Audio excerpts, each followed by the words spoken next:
አሜን። አቤቱ ቸር እግዚአብሔር አምላካችን ሆይ በዚህ ዕለት በዚህ ሰዓት በዚህ ስፍራ በቸርነትህ ስለሰበሰብከን ለዚህ ከፍተኛ ቀጠሮ ስላደረስከን ከሁሉ አስቀድሞ ቅዱስ ስምህን እናመሰግናለን። ቸር እግዚአብሔር አምላካችን ሆይ 2 ወይም 3 ሆናችሁ በስሜ ከተሰበሰባችሁበት እኔም ከዚያ በመካከላችሁ እገኛለሁ ያልከውን ቃል ኪዳን እንድታጸናልን በመካከላችን እንድትገኝልን ስብሰባችንን እንድትባርክልን ልናውቀው የሚገባንን የሚጠቅመንን ትምህርት እንድታስተምረን አእምሯችን ሊሸከመው ሊመረምረው ሊረዳው የሚችለው ምስጢር እንድትገልጽልን ቅዱስ መንፈስህን እንድታሳድርብን ሀገራችን ኢትዮጵያን ኦርቶዶክሳዊ ተዋሕዶ ቤተክርስቲያናችንን ክርስቲያን ሕዝብህን በቸርነት እንድታስብልን ከዚህ ጊዜ ከዚህ ሰዓት እንዳደረስከን ደግሞ ለሚመጣው ዕለትና ሰዓት በቸርነት እንድታደርሰን እንለምንሃለን እንማልድሃለን። ክብር ምስጋና ለአብ ለወልድ ለመንፈስ ቅዱስ ይሁን ዛሬም ዘወትርም ለዘላለም አሜን። አባታችን በሰማይ የምትኖር ስምህ ይቀደስ፣ መንግሥትህ ትምጣ፣ ፈቃድህ በሰማይ እንደሆነች እንዲሁ በምድር የዕለት ምግባችንን ዛሬ በደላችንን ይቅር እኛም የበደሉንን ይቅር እንደምንል፣ አቤቱ ወደ ፈተና አታግባን ከክፉ አድነን፣ መንግሥት ያንተ ናትና ኃይል ምስጋና ለዘላለም። ቅድስት ድንግል ማርያም ሆይ በመልአኩ በቅዱስ ገብርኤል ሰላምታ ሰላም እልሻለሁ። በሐሳብሽ ድንግል ነሽ፣ በሥጋሽም ድንግል ነሽ። አሸናፊ እግዚአብሔር እናት ሰላምታ ላንቺ ይገባሻል። ከሴቶች ተለይተሽ አንቺ የተባረክሽ ነሽ፣ የማኅፀንሽ ፍሬ ኢየሱስ ክርስቶስን ምስጉን አምላክ ነው። ጸጋን የተሞላሽ ደስ ይበልሽ፣ እግዚአብሔር ከአንቺ ጋር ነውና ከተወደደ ልጅሽ ከጌታችን ከመድኃኒታችን ከኢየሱስ ክርስቶስ ምሕረትን ለምኝልን ኃጢአታችንን ያስተሰርይልን ለዘላለሙ አሜን። ኦ እግዚእ ኢየሱስ ክርስቶስ በከመ በሳህልከ ምሕረትከ ስረይ ኃጢአቴ ወኃጢአተ ኩሉ ሕዝብከ። ጌታዬ ኢየሱስ ክርስቶስ ሆይ እንደ ይቅርታ እንደ ቸርነትህ ብዛት የኔንም የሕዝብህንም ኃጢአት አስተስርይ። በማወቅ ባለማወቅ በማሰብ በመትረፍ በመናገር የተፈጸመውን ሁሉ እግዚአብሔር ይፍታ። እግዚአብሔር ይባርክልን። ሰኔ 12 ቀን 1996 ዓመተ ምህረት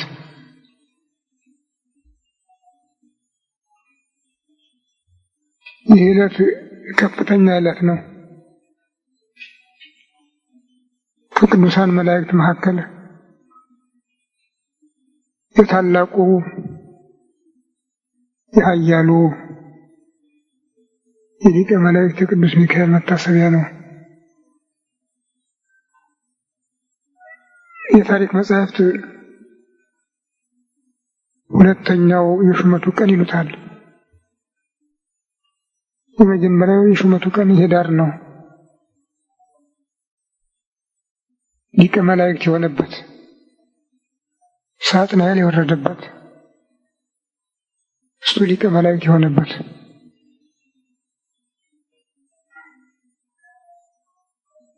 በሥርዓቱ በመጨረሻው ማዕረግ ላይ እንደነበረ ይነገራል። ዝቅተኛ ነገር ግን በትሕትናው በየዋሃቱ እግዚአብሔር ሊቀ መላእክት እንዳደረገው ነው የሚነገር። እሱ ባለበት ሁሉ ደግሞ በጎ ነገር እንጂ ክፉ ነገር የለም። በታሪክ ሆነ በመጽሐፍ ቅዱስ ሰፋ ያለ ስፍራ የተሰጠው ታሪኩ በሰፊው የሚነገርለት ኃያል መልአክ ነው። ሚካኤል ማለት መኑ ከመ እግዚአብሔር፣ እንደ እግዚአብሔር መሐሪ፣ እንደ እግዚአብሔር ኃያል፣ እንደ እግዚአብሔር ሁሉን ቻይ ማን ነው ማለት ነው።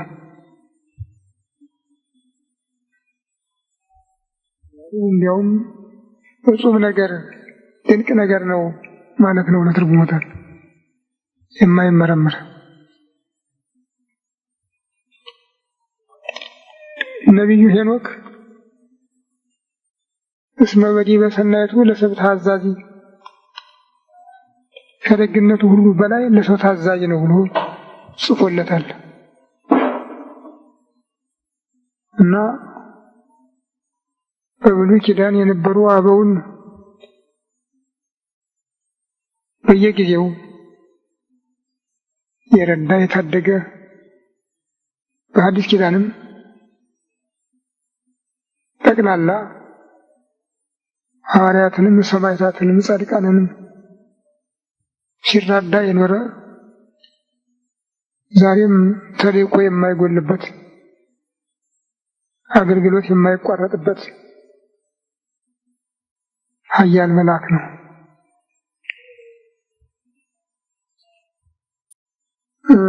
ተራዳይነቱ ከሰው አልፎ ለመላእክትም እንደሚተርፍ ቅዱስ ገብርኤል ዳንኤልን ባነጋገረው ጊዜ የፋርስ ንጉሥ አለቃ 21 ቀን ተቋቋመኝ፣ ካለቃችሁ ከሚካኤል በቀርም ማንም ይረዳኝ የለም ብሎታል። ከሚካኤል በቀር ማንም ይረዳኝ የለም ብሎታል።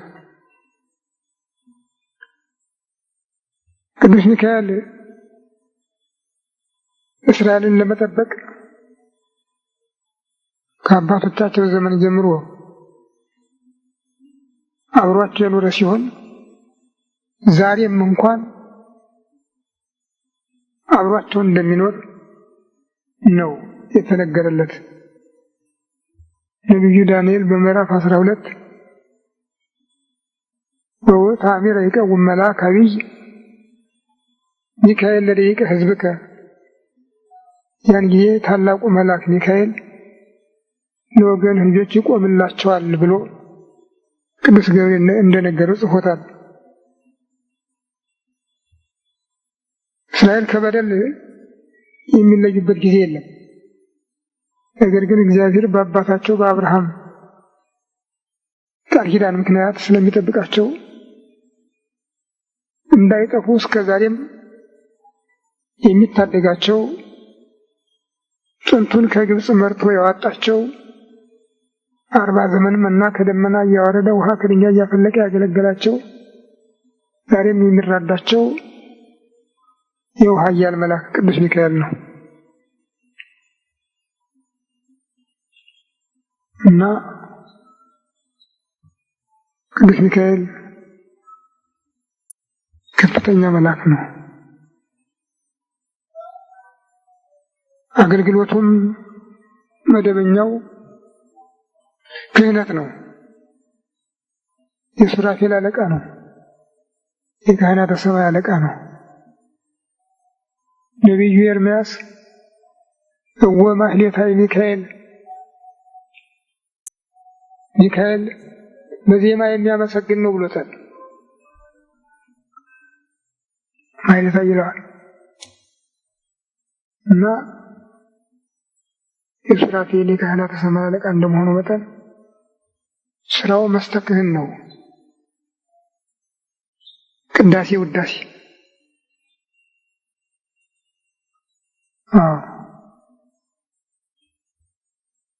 በየጊዜውም እመቤታችንን ቅዱሳን ሐዋርያትን ረድቷል። በዕለተ ትንሣኤም የምስራቹን ለሰዎች ከነገሯቸው አንዱ እሱ ነው። በዕለተ ዕርገትም ለሐዋርያት ጌታን መምጣት ካበሰሩት አንዱ እሱ ነው። በዕለተ ምጽአትም ልዩ ስፍራ አለው። ይህ ሁለተኛው ሹመቱ በጌታ ትንሣኤ የተፈቀደለት ስለሆነ በትንሣኤ ሙታንም ከፍተኛ ስልጣን አለው። ሐዋርያው ቅዱስ ጳውሎስ በቃለ ሊቀ መላእክት ነው የሚለው።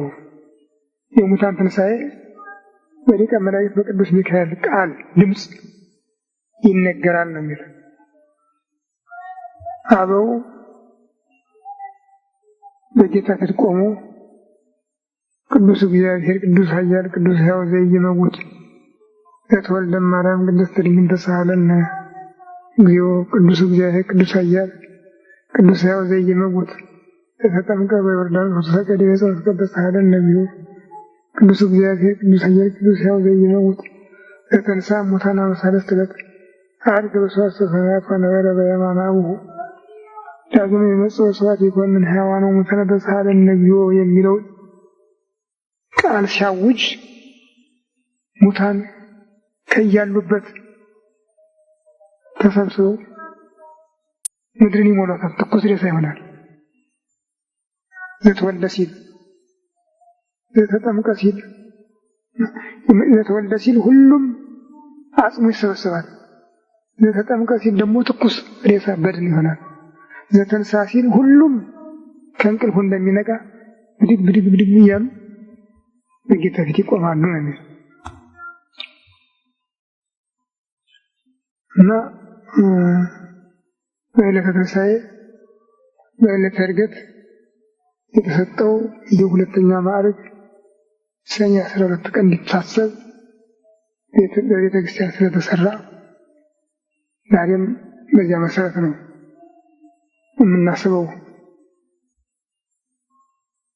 በመናፍስት ላይም ስላለው ስልጣን ሐዋርያው ዮሐንስ በራእዩ ወጸብእ በሰማይ ለውእቱ ኀቤ ሚካኤል ወመላእክቲሁ ወተጻወሙ ውእቱ ኀቤ ወስዕኖሙ ሚካኤልና መላእክቱ ዘንዶውን ተዋጉት፣ ዘንዶም ከመላእክቱ ጋር ተዋጋቸው፣ ግን ድል መንሳት አቅቶት ወደቀ ነው የሚል። አበው እንደው አይደለም ድርሳነ ሚካኤል በየቤታቸው እንዲነበብ የሚያደርጉ በዚህ ተስፋ መሰረት ነው እና ታላቅ መልአክ ነው፣ ደግ ነው፣ ርኅሩህ ነው። በተለይ ለቅዱሳን በሰማዕትነት ቦታቸው በተባይተው ቦታቸው እንደ ወንድም ነው የሚያገለግላቸው የሚረዳቸው እና በየገድሉ በየድርሳኑ ስናይ የእሱ ዜና ነው ሰፍቶ የሚታየው።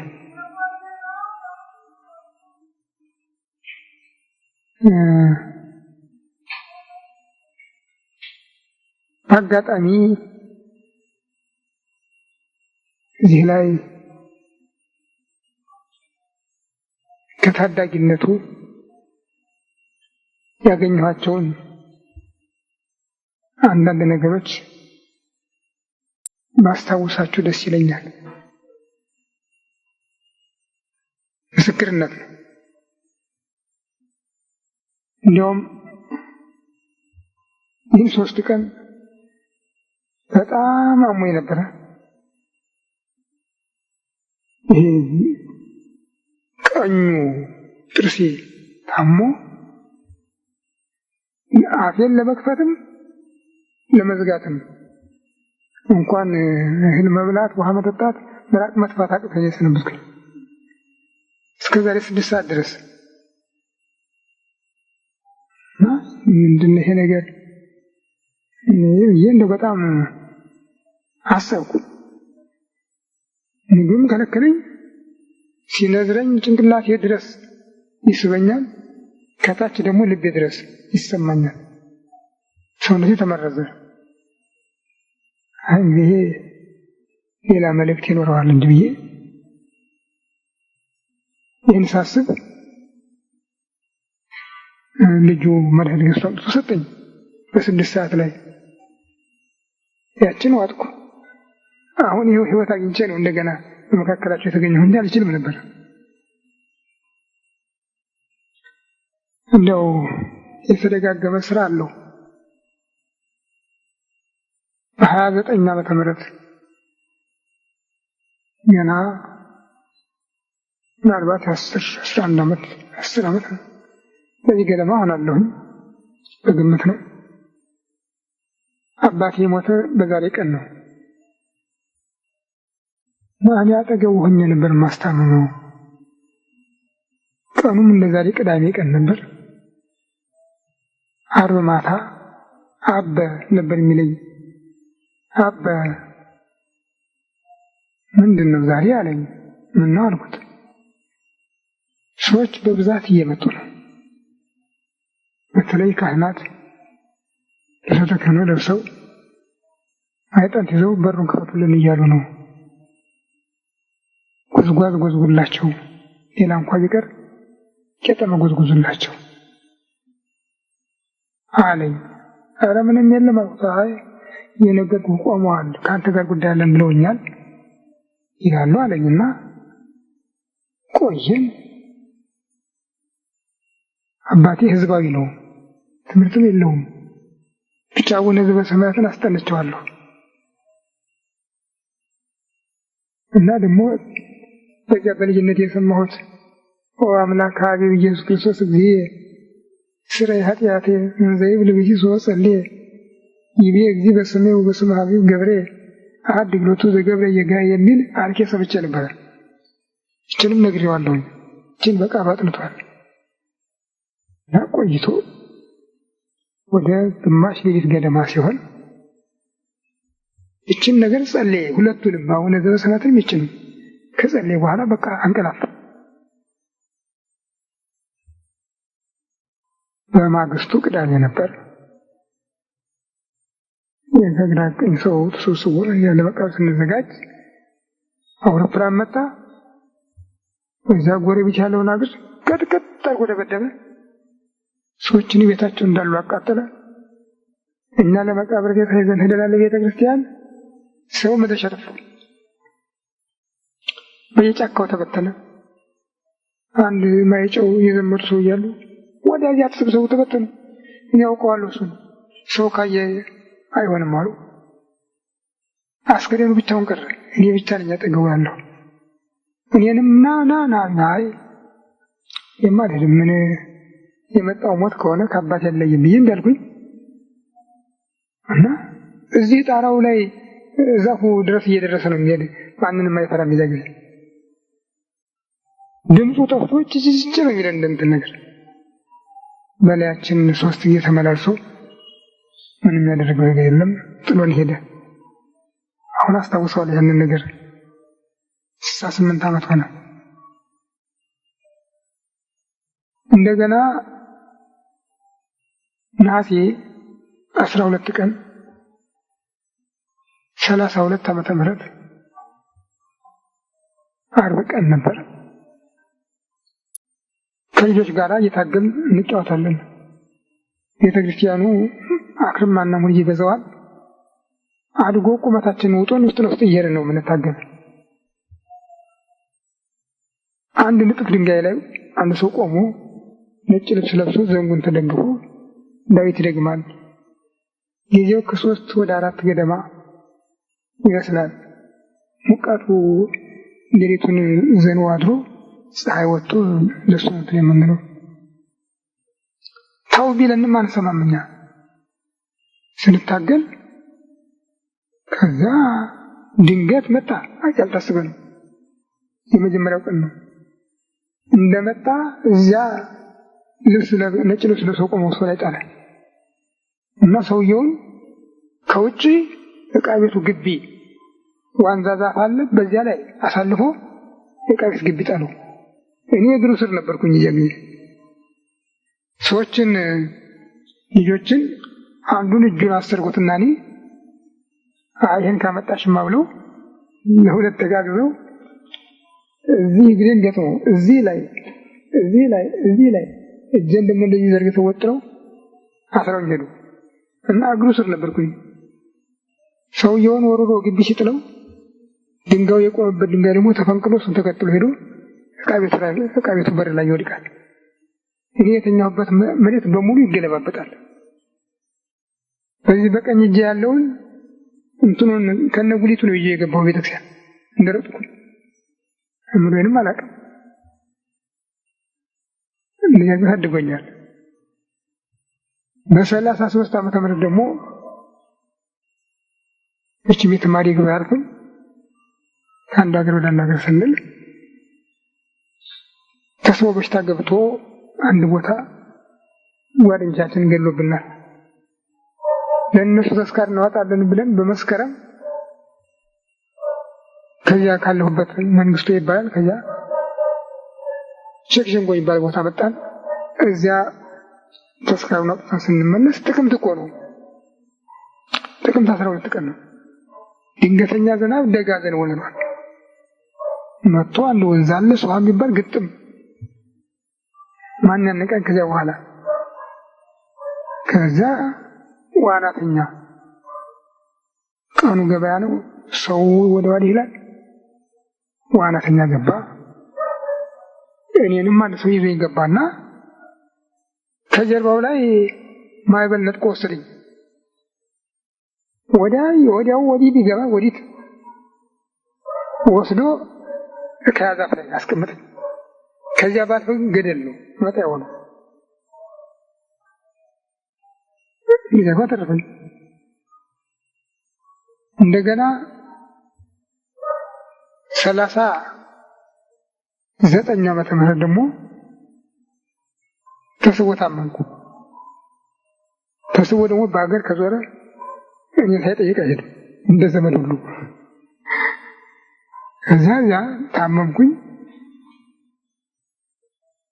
5 ቀን ታሜ ሻሊያ ላይ መሰለኝና የመስቀል ደመራ ቀን ነበረ።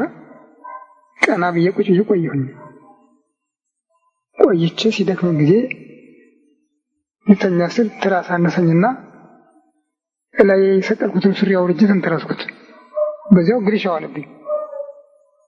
ከዚያ በኋላ ያለሁበትንም አላውቅም፣ የት እንዳለሁም አላውቅም ጭራሽ።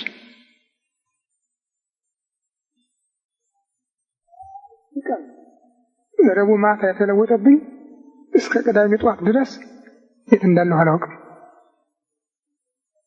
ግን የምዞርበት ሀገር አለ። መጀመሪያ የሄድኩበት ሀገር በረሃ ነው። አፈሩ ነጭ ነው። እዚያ የበቀለው እንጨት ደግሞ ቁጥቋጦ ብቻ ነው፣ ጉች ያለ ነው። ጫፉ ደረቅ ነው። ከዚያ ሰበር ቆይቼ እጥፍ ስል እንደዚህ እንዲያው ቀጥ ብሎ በስነ ስርዓት የተሰራ የቤት መቃን መድረክ የሚመስል ነገር አገኘሁኝ።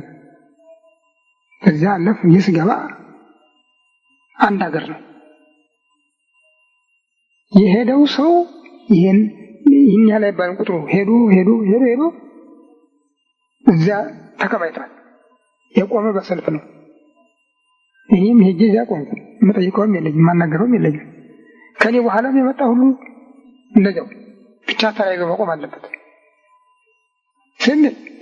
ስንል ከፊታችን የነበረው ሰው እያለቀ ሰልፉ እየሳሳ መጣና እኛ አጠገብ ሲደርሱ ሰዎች አጫጭሮች ናቸው፣ ወፍራሞች ናቸው፣ አጫጭሮች ናቸው። ልብሳቸው ደግሞ ከላይ ክንዳቸው ድረስ ከታች ደግሞ እዚህ ጭናቸው ድረስ ነው የለበሱ። ቁምጣ ነገር ነው የለበሱት። በግራ እጃቸው ባላገር ቁምጣ አለች ጠፍር የሚያደርጉባት፣ ያችን ይዘዋል። በቀኝ እጃቸው ግን ሰውየው እንዲህ ይልና እንዲህ ወደ ኋላ ሲወረውረው የደረሰበት አይታወቅም። ወፍራም ይሁን ቀጭን፣ አጭር ይሁን ረጅም ለእነሱ አንድ ነው። ከዚያ ከኋላቸው ግን ጨለማ የሆነ ጎድጓዳ ነገር ነው የሚታየው። እዚያ እንደቆየን ከወዲያ ማዶ አንድ ተራራ ሀገር አለች፣ አበባ የሞላባት። ከዚያ መብራት ይዞ ወጣ አንድ ሰው። የእነሱ ቤታቸው ወደኛ ነው፣ የኛ ወደ እነሱ ነው። ለእነሱ ጸዳሉ ነው እንጂ የምታያቸው ፊት ለፊት አይታይም። ግን ጸዳሉን ሲያዩ ቆሙ። ሁሉም እጃቸውን እንደዘረጉ በእያንዳንዳችን ላይ ዋስ ያለውን መልሱ ተብላችኋል ይላቸዋል። ከዚያ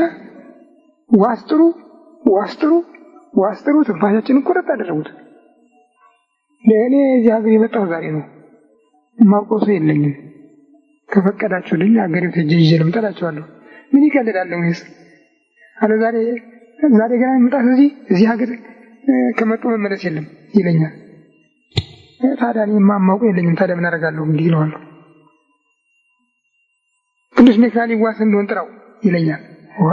እሱማ ይዋሰኛል እናንተ ከፈቀዳችሁልኝ እለውና እንደዚህ መለስ ስለ አጠገቤ ቆሞ አገኘዋለሁ። ልክ እንደ ሰው ቅዱስ ሚካኤል እባክህ ተዋሰኝ በአንተ እንቀጥራለን ብለውኛል እለዋለሁ። በሉ እንግዲህ እኔ እዋሰዋለሁ እኔ ስትጠይቁ እንዳትሄዱበት ይላቸዋል። ከዚያ መንገድ ልቀቅ ይሉኛል። መንገድ ስለቅ የሄድኩበት መንገድ ጠፍቶኝ ጫካ ውስጥ እገባለሁ። ጫካው ደግሞ ውስጥ ለውስጥ የእግር መንገድ ብቻ ነው ያለ ከወዲህና ከወዲህ እንዲያው በመስመር የተገረገደ እንትን ነው የሚመስል ጫካው ራሱ በራሱ ደግሞ የወዲያ ወዲህ መጥቶ ገጥሟል። ሰማይ አይታይም። እንግዲህ በዚያ ምን አደርጋለሁ? በዚያ ተነስቼ ስሮጥ ጫካውን ስጨርስ እንደዚህ ከደቡብ ምዕራብ ወደ ሰሜን ምዕራብ የተዘረጋ ወንዝ አገኛለሁ። ትልቅ ጅረት ጎድጓዳ ነው። ውስጡ ደግሞ ባህር ነው። መጨበጫ መርገጫ የለውም እንኳን መሸጋገሪያ ገደሉ። እንግዲህ ደግሞ የልሂድ ምን አሰብኩ? ተከትለው መጥተው አንቀው ይወስዱኛል።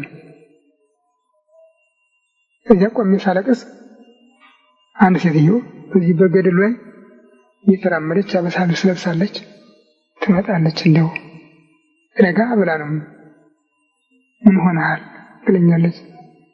ልክ ለእናንተ እንደነገርኳቸው ዘርዝሬ እነግራታለሁ ሁሉ። አሁን እንግዲህ በቃ አንቀው ይወስዱኛል፣ ይመጣሉ፣ ይደርሱብኛል እላታለሁ። ወይ ጉድ! አሁን ደግሞ ይኸው እንደምታዩ የወንዝ መሸጋገሪያ የለውም። ውስጡ ባህር ነው። ወዲያ ማዶ ወዲህ ማዶ መጨበጫ መርገጫ የለው ገደል ነው እላታለሁ። እዚህ ሀገር መጥተህ አታውቅም ትለኛለች። ዛሬ አልመጣሁም ዛሬም እግር ጥሎኝ ነው እላታለሁ። ወይ ጉድ ትልና ከወዲያ ማዶ ገደል ወደዚህ ትርፍ ድንጋዩ ተርፎ ዋሻ ሆኖ ባህሩ ላይ አጥልቶበታል እና በዚያ በድንጋዩ ውስጥ ደግሞ ቀዳዳ አለች ትንሽ የምትታይ። እዚያ ሀገር መጥቼ አላውቅም ያልከኝ እኔ እንግዲያውስ የዚህ ሀገር መንገድ የሚወጣው በልብ ነው ትለኛለች። እንዴት ስላት በሁለት እግር ወዲያ ማዶ ገደል ትረግጣለህ አለች። በሁለት እጅ ደግሞ እዚህ ማዶ ገደል ትጨብጣለህ እና እንዴት አጥፈህ በዚያች በምታያት ቀዳዳ ነው በድንጋዩ ሾልከ የምትወጣ ትለኛለች።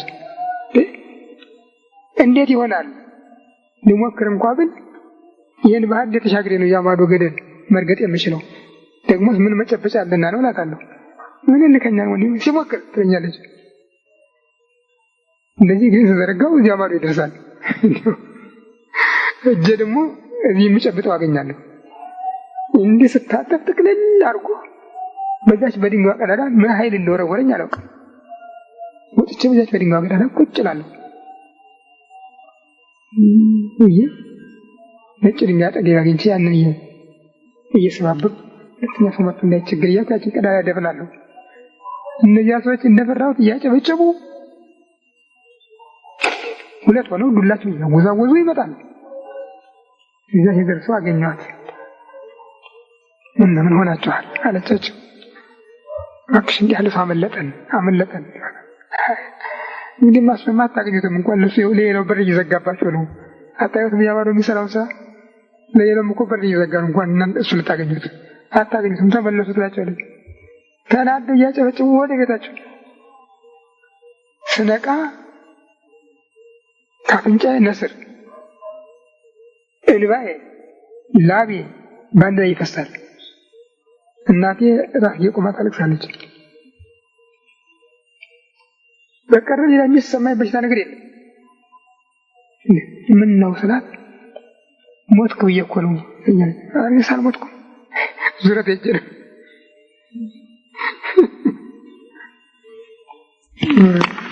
ያርጎ ረድቶኛል፣ ታድጎኛል።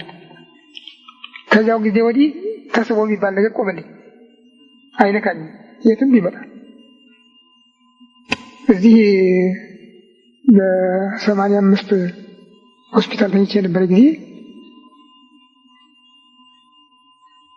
መጥቶ ጎበኘኝ። ታውቀኛለህ ይለኛል። የአበሻ ልብስ ነው የለበሰ። ታውቀኛለህ ይለኛል። ኧረ እኔ ስረሳሁ እለዋለሁ። የሸዋስ እኮ ነኝ ይለኛል። የሸዋስ እኮ ነኝ። አይዞህ አሁንም አይዞህ ብሎ ታደገኛል።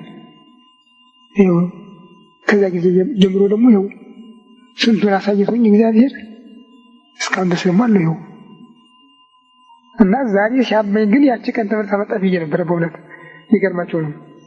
በጣም በጣም ሰውነቴ ሁሉ እንደ መርዝ እየመረዘ ነው የሚሰማኝና ሌቱ ሙሉ ምግብ የለም ምንም የለም። ከላይ ጭንቅላቴን ከታች ልቤን እየሳበ አፌን መክፈት መክደን አልችልም። እንዴ ሁኚ አሁን ከ6 ሰዓት በኋላ ደግሞ ያለ ምላስ ወጣው። እንደሚገርም እኮ ነገር ነው። የእሱ የቸርነቱ መታሰቢያ ነው። ይሄ እንደ አባቴ በሞተበት ቀን ያስታውሰኝ ነው እግዚአብሔር እያልኩኝ ወርኩ። ልክ 8 ዓመት ዛሬ ከዚያም ማዳነ ይሁን ያደረሰኝ።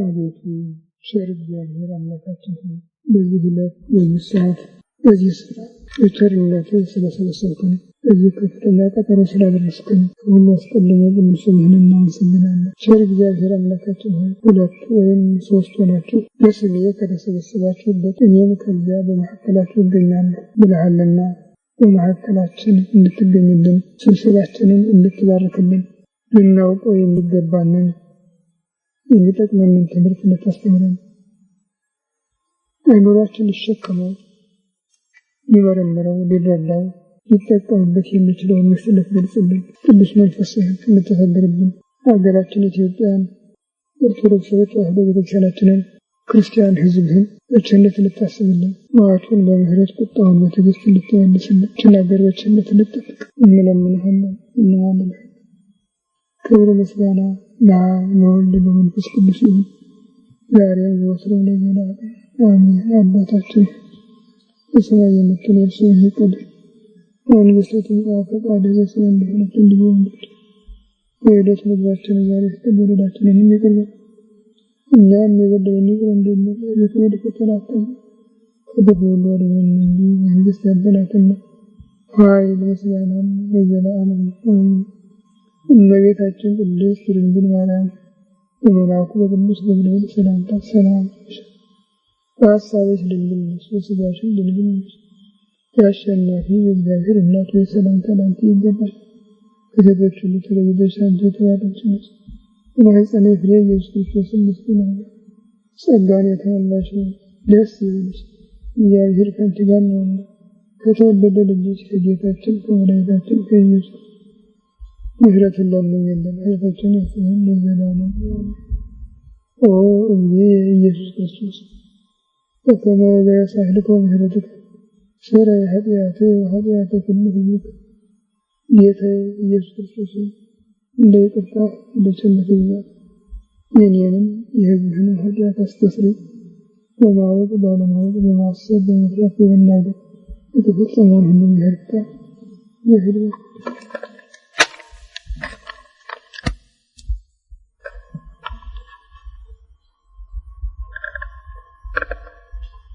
ሰኔ 11 ቀን 1997 ዓመተ ምህረት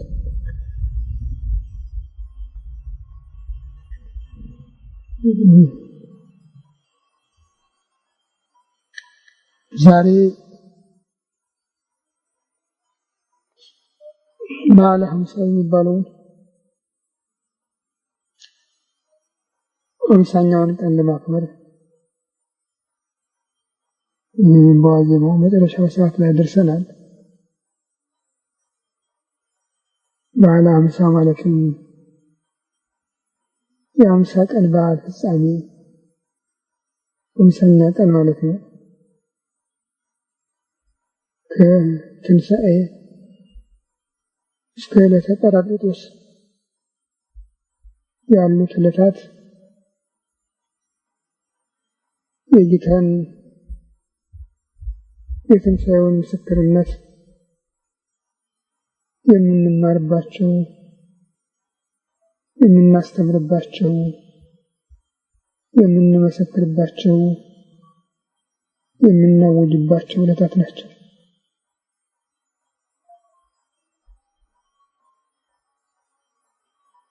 በብሉይ ኪዳን የፊተኛው መነሻው የፋሲካ በዓል ሲባል ይህኛው ሁለተኛው በዓለ ሰዊት ይባል ነበር እና በአከባበሩም ከበዓለ ፋሲካ ጀምሮ ቀን ይቆጠራል። ሃምሳኛው ቀን በዓለ ሰዊት ተብሎ ይከበራል።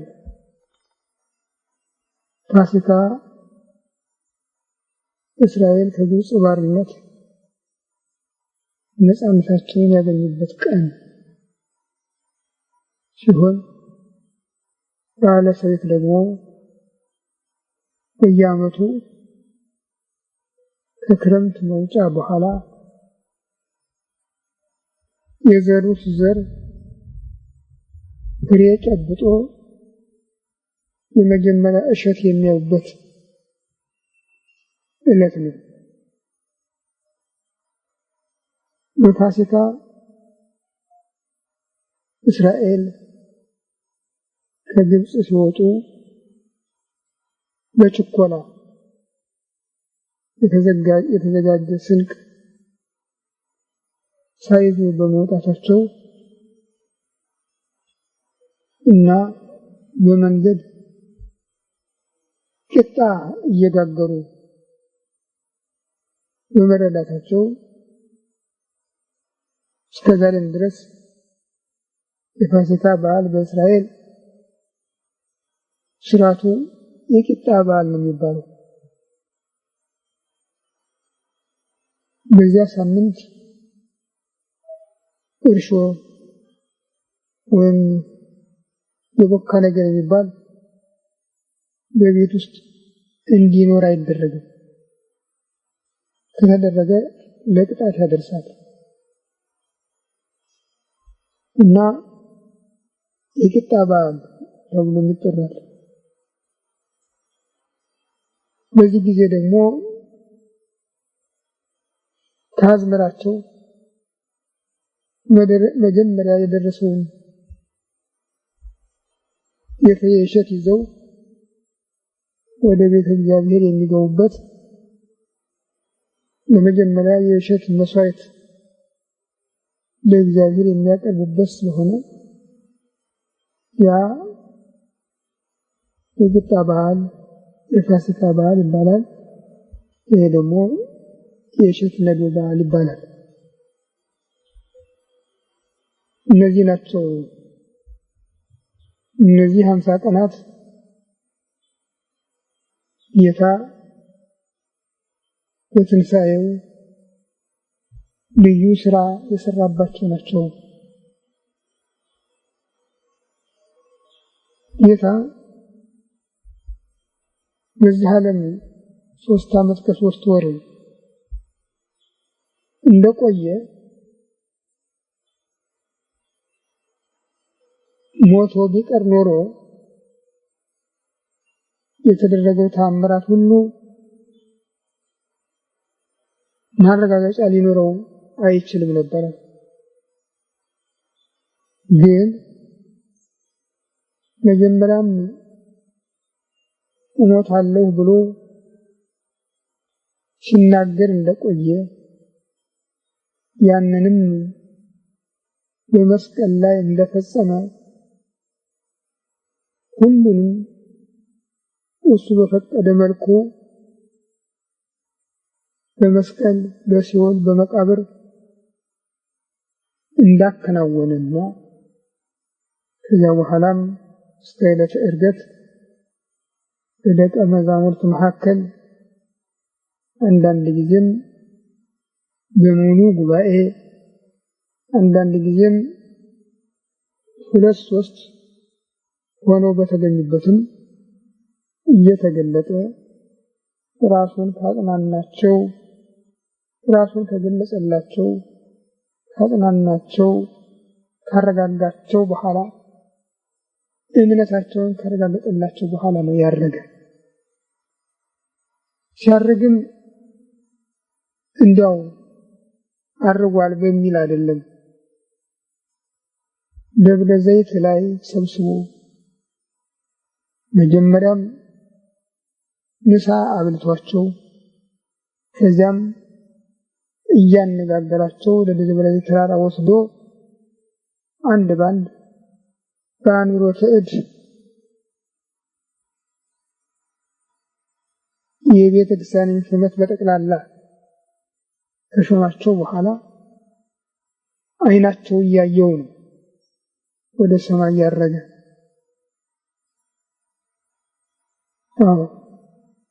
አይናቸው እያየው እያነጋገሩት መሬት ለቀቀ። ጥቂት በጥቂት እያለ ከራሳቸው በላይ ደረሰ። ከዚያ በኋላ አንጋጠው እያዩት በርቀት አይናቸው እስኪሰወር ድረስ ወደ ሰማይ አይናቸው እያየ ነው ያረገ።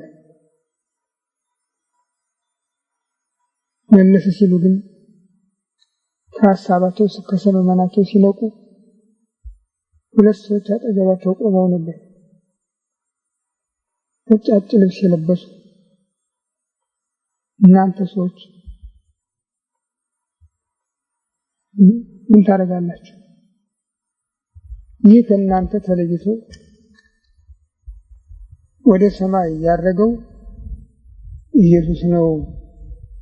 ዳግመኛም በጌትነት በክብር ይመጣል ብለው አሰናበቷቸው። እነሱም ይህን ስንቅ ይዘው ወደ ቤታቸው ገቡ። ስንቁ ግን ይሄ ብቻ አልነበረም። ገና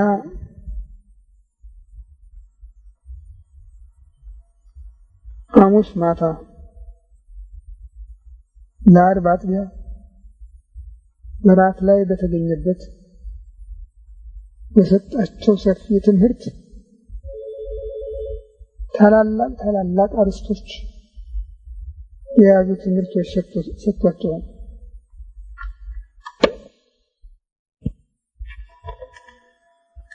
የትምህርቱም ከጠቀሳቸው ዋና ጉዳዮች ትህትና፣ እሱ የደቀ መዛሙርቱን እግር በማጠብ ያሳያቸውን ትህትና እነሱም ለወንድሞቻቸው እንዲያደርጉ።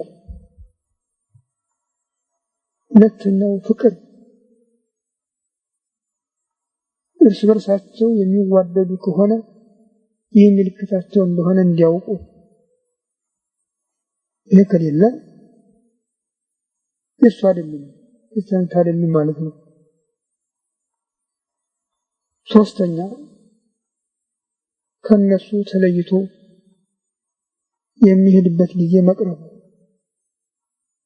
ግን የሚሄድበትን እንደማያውቁ መንገዱን ብቻ እንደሚያውቁ፣ የሚሄድበትን ባያውቁም መንገዱ ግን እሱ መሆኑን እንዲያውቁ። በዚህ ጊዜ ለቀረበለት ጥያቄ እስከዛሬ ድረስ እኔ ከእናንተ ጋር ነኝ፣ አብን አላየህም ወይ? በእኔ አድሮ እኮ የሚያስተምራችሁ እሱ ነው ብሎ እሱ ቃሉ አብ ላኪው አባቱ ልቡ መሆኑን ቀጥሎም ይህ ምስጢረ ሥላሴ በሁለቱ አካላት ብቻ ተወስኖ የማይቀር ሶስተኛውንም ማወቅ የሚያስፈልግ ስለሆነ እኔ አብን እለምነዋለሁ እናንተ ጋር የሚኖረውን ጰራቅሊጦስ መንፈስ ቅዱስን ይልክላችኋል። እሱን ዓለም አያውቀውም አያየውም፣ እናንተ ግን ታዩታላችሁ ታውቁታላችሁ፣ አድሮባችሁ በውስጣችሁ ይኖራልና ብሎ ሊጠብቁት የሚገባቸው ሌላ ሶስተኛ ተስፋ መኖሩን አበሰረ። እሱም ለሱ የሚመሰክር መሆኑን ወደ ዓለም በመጣ ጊዜ በኃጢአት በጽድቅ በዚህ ዓለም ገዢ በሶስቱም ለመፍረድ ስለ ኃጢአትን ስለ ኃጢአት ስለ ጽድቅ ስለ ፍርድ ወደ ዓለም የሚመጣ መሆኑን አረጋገጠ። ስለ ኃጢአት ሰዎች በሱ አለማመናቸው፣ ስለ ጽድቅ እሱ ወደ አብ መሄዱ እውነት መሆኑ፣ ስለ ፍርድ የዚህ ዓለም ገዢ የሚፈረድበት መሆኑ ገለጸ እና እሱ በመጣ ጊዜ እሱ ስለኔ ይመሰክራል፣ እናንተም ከሥራ የመጀመሪያ ጀምራችሁ አብራችሁ አይታችኋልና ትመሰክራላችሁ። ይሁን እንጂ እናንተ ታዝናላችሁ፣ ታለቅሳላችሁ፣ ዓለም ደስ ይለዋል።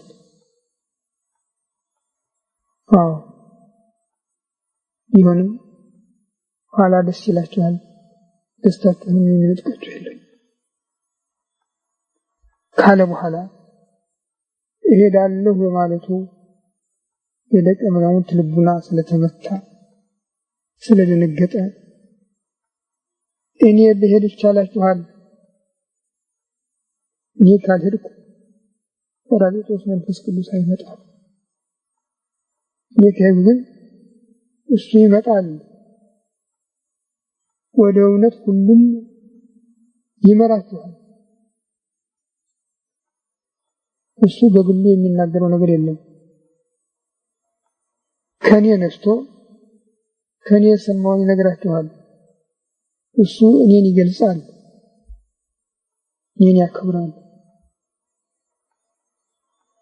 ለአብ የሆነ ሁሉ የኔ ነው። ስለዚህ ነው ከኔ ነስቶ ይነግራችኋል ያልኳችሁ ብሎ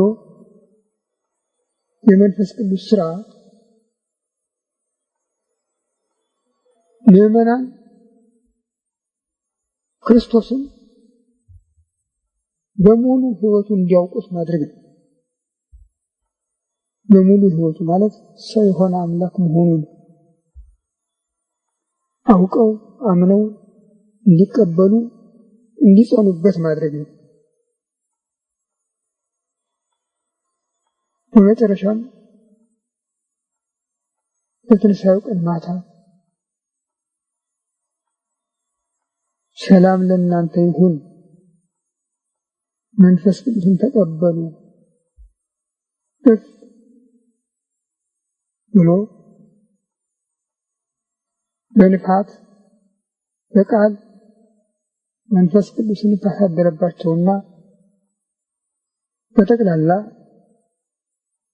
ሀብተ ክርስትና ማለት ይቻላል በጥምቀት በሹመት በገድል በትሩፋት የሚገኘውን ጠቅላላ ሀብት እንዲሁም የዘላለም ሕይወት ካሳደረባቸው በኋላ አባቴ እኔን እንደላከኝ እኔም እናንተን ወደ ዓለም እልካችኋለሁ፣ ኃጢአቱን ይቅር ያላችሁት ይሰረይለታል፣ ኃጢአቱን ይቅር ያላላችሁት አይሰረይለትም ብሎ ቃሉን አተመላቸው።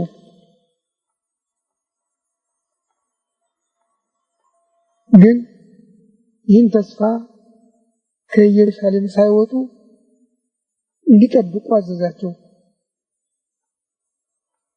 እንግዲህ ይህንን ትምህርት ከዕለተ ትንሣኤው ጀምሮ እስከ ዕርገቱ ድረስ ጥቂት በጥቂት እያለ እያስፋፋ በመጽሐፈ ኪዳን አስተምሯቸዋል። ዛሬ በቤተ ክርስቲያን መጽሐፍተ ሐዲስ ኪዳን ከሚባሉት ሁለቱ ክፍል መጽሐፍተ ሐዲስ ኪዳን ናቸው። እነሱም በታዘዙት መሰረት ትምህርቱን ተቀብለው ዕርገቱንም አይተው በዚያው ተጽናንተው ሲጠብቁ በዚህ 50ኛ ቀን የተባለው ተፈጸመላቸው። በመጽሐፈ ኪዳን እንደተገለጠው ዕለቱ እሑድ ነው። እነሱ ግን በዚያው በተለመደው ጸሎታቸው ጌታ ያሳያቸውን ሥርዓት ተከትለው ጸሎተ ቅዳሴ በማድረግ ላይ ነበሩ እና ፈኒ መንፈሰ ቅዱሰ ዲበ ዝንቱ ኅብስት ወዲበ ዝንቱ ጽዋ፣ በዚህ ኅብስት በዚህ ጽዋ ላይ ቅዱስ መንፈስህን ላክ ከሚለው ስፍራ ሲደርሱ የአውሎ ነፋስ ድምፅ ከውጭ ተሰማ። በሩን ገፍቶ ተሰብስበው ወዳሉበት ቤት ገባ። ድምፁ የነፋስ ይሁን እንጂ የሚያዩት የእሳት ነበልባል ነበረ፣ ያውም የተከፋፈለ። እዚያ ባሉት ላይ ሁሉ አደረባቸው። የእሳት ነበልባል አረፈባቸው። ግን እኩል አልነበረም፣ እንዳቅማቸው ነበር። እንደሚገባቸው እሱ እንዳደላቸው ነው ያደላቸው። ስለዚህ የ71 ቋንቋ ተናጋሪዎች ሆኑ። 72 ቋንቋ ተናጋሪዎች ሆኑ። በታሪካቸው የሀገራቸውን ቋንቋ እንኳን አስተካክለው መናገር የማይችሉ ይሏቸዋል። አበስተርኩ ሞኞች እንደው ያላገሮች ነበሩ ነው የሚሏቸው። በዚህ ጊዜ ግን በሞላው ዓለም ቋንቋ ተናገሩ፣ እግዚአብሔርን አመሰገኑ። የፋሲካን በዓል ለማክበር ከልዩ ልዩ አካባቢ የመጡ የአይሁድ ዘር ያላቸው በዓለም ያሉ ሕዝቦች ነበሩ። ተደነቁ። እነዚህ ሁሉ የገሊላ ሰዎች አይደሉም እንዴ? እንዴት በቋንቋችን ሲናገሩ እንሰማቸዋለን? እኛ እኮ ከልዩ ልዩ ሀገር የመጣን ብለው እዚያ የመጡበትን ሀገር ሁሉ ይዘረዝሩ ነበር። ግማሾቹ ደግሞ አጠገባቸው አብረዋቸው ይሉት ሰክረው ነው ባታንጿቸው። እነሱ ሰክረው የሆነ ያልሆነ ይቀባጥራሉ አሏቸው። ግን ከመካከላቸው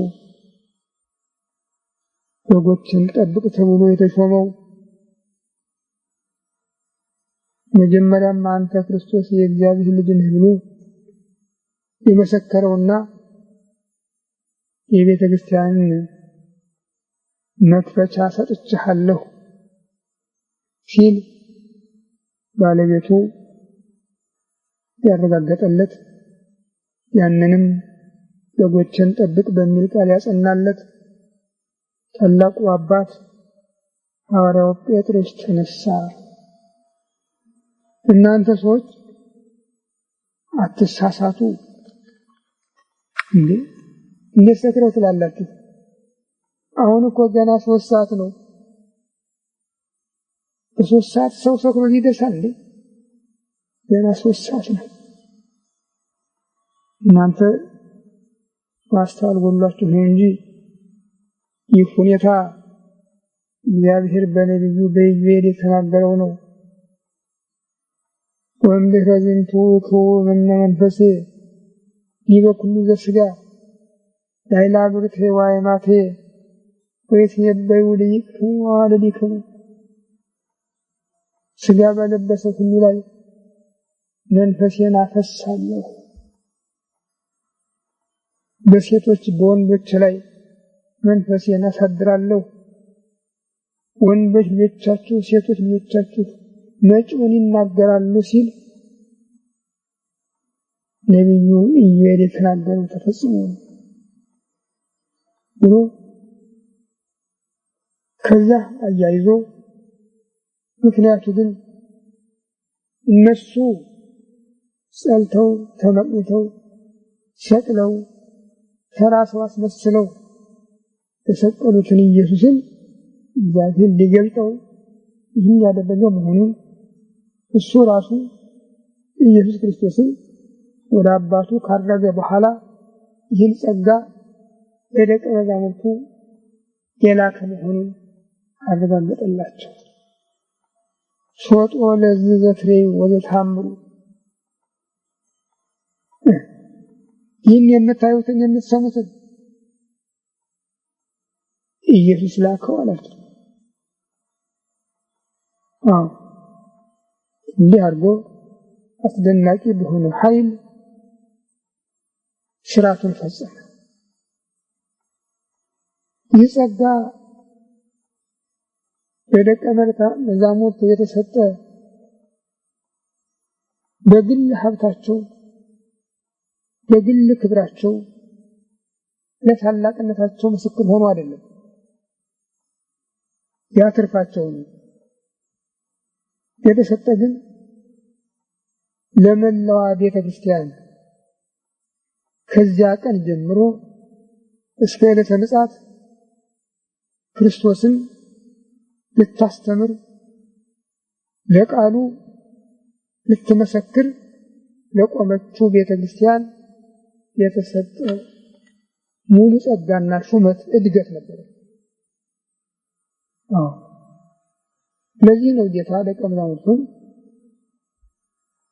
ዛሬ እናንተ ያያችሁትን ሊያዩ ዛሬ እናንተ የሰማችሁትን ሊሰሙ የተመኙ ብዙዎች ነቢያት፣ ጻድቃን ነበሩ፣ ግን ለዚህ አልበቁም። እናንተ ግን ያዩ ዓይኖቻችሁ የሰሙ ጆሮዎቻችሁ ብፁዓን ናቸው ያለ ለዚህ ነበረ። የእነዚያ የሐዋርያት ጆሮዎች የእነዚያ የሐዋርያት ዓይኖች ለኛ ዛሬ እንደ ካሜራ፣ እንደ ቴሌቪዥን፣ እንደ ራዲዮ የድምጹን በድምጽ የመልኩን በመልክ እያስተላለፉ ለአይምሯችን ሲመግቡ ይኖራሉ።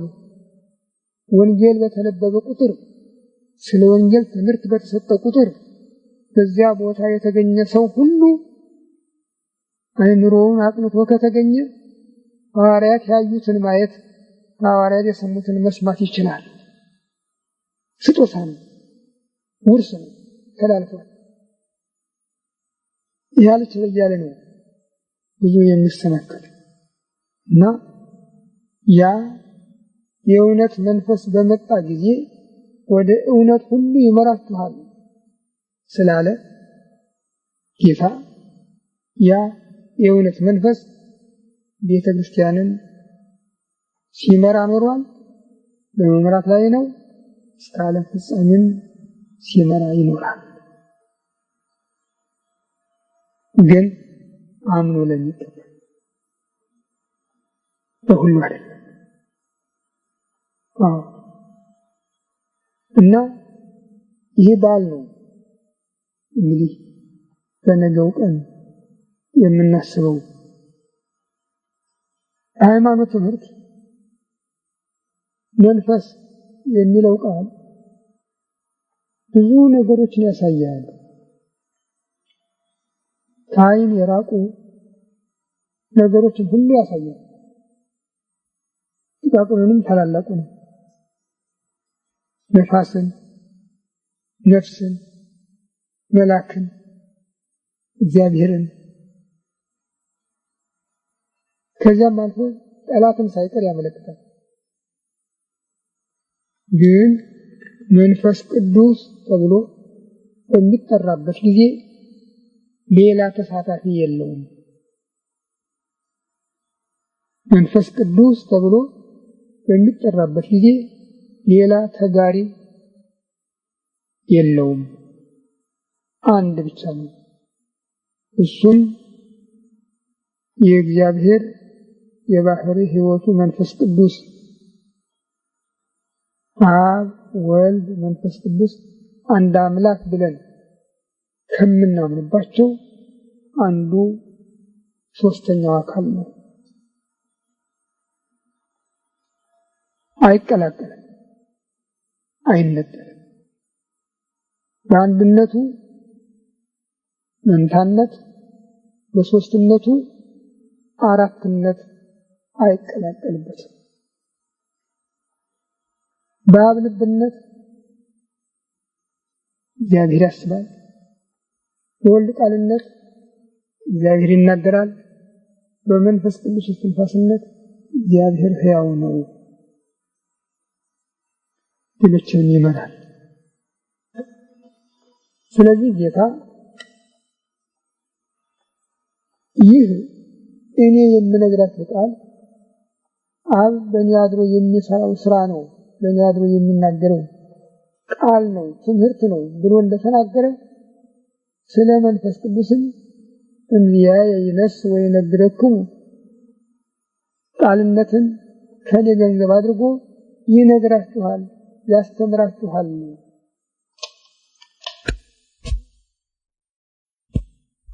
ሲል ተናግሯል።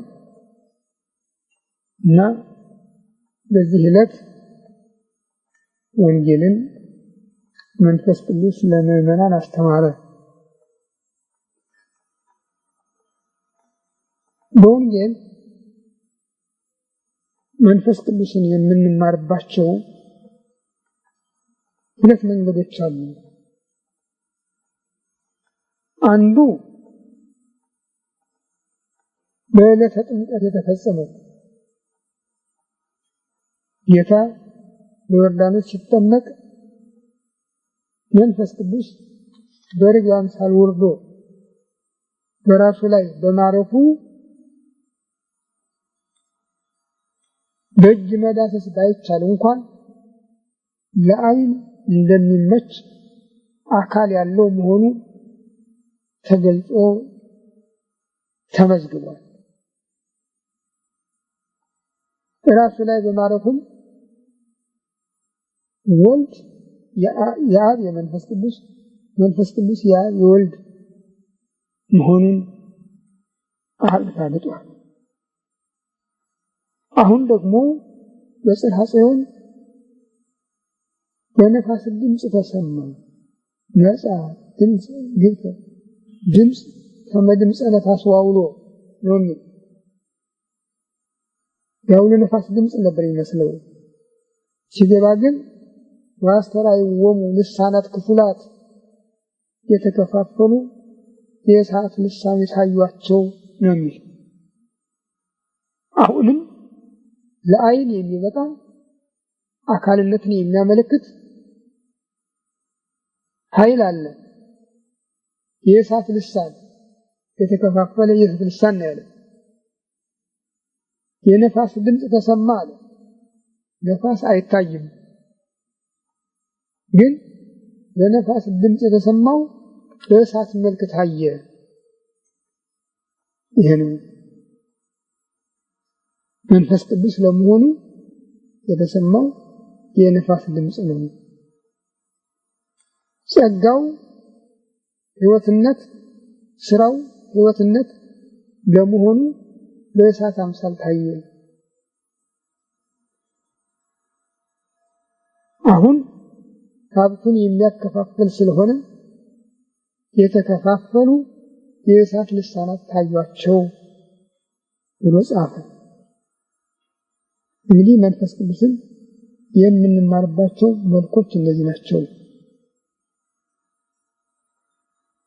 ሀብቱ ብዙ መሆኑ እሱ ለፈቀደ የሚገለጥ መሆኑ ግን ያው አንዱ አካል መንፈስ ቅዱስ ነው።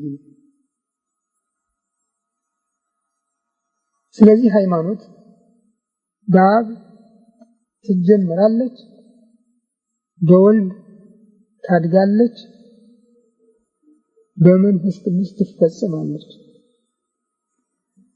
ሊቁ ያሬድ በዚህ በሰሙነ ጰራቅሊጦስ ባለው ድጓው ሃይማኖት እንተ እምኀበ አብ ተፈጥረት ኀበ ወልድ ታበጽሕ ኀበ መንፈስ ቅዱስ ትፈጸም፣ በአብ የተመሰረተች ሃይማኖት ወደ ወልድ ታደርሳለች፣ በመንፈስ ቅዱስም ትፈጸማለች ይላል።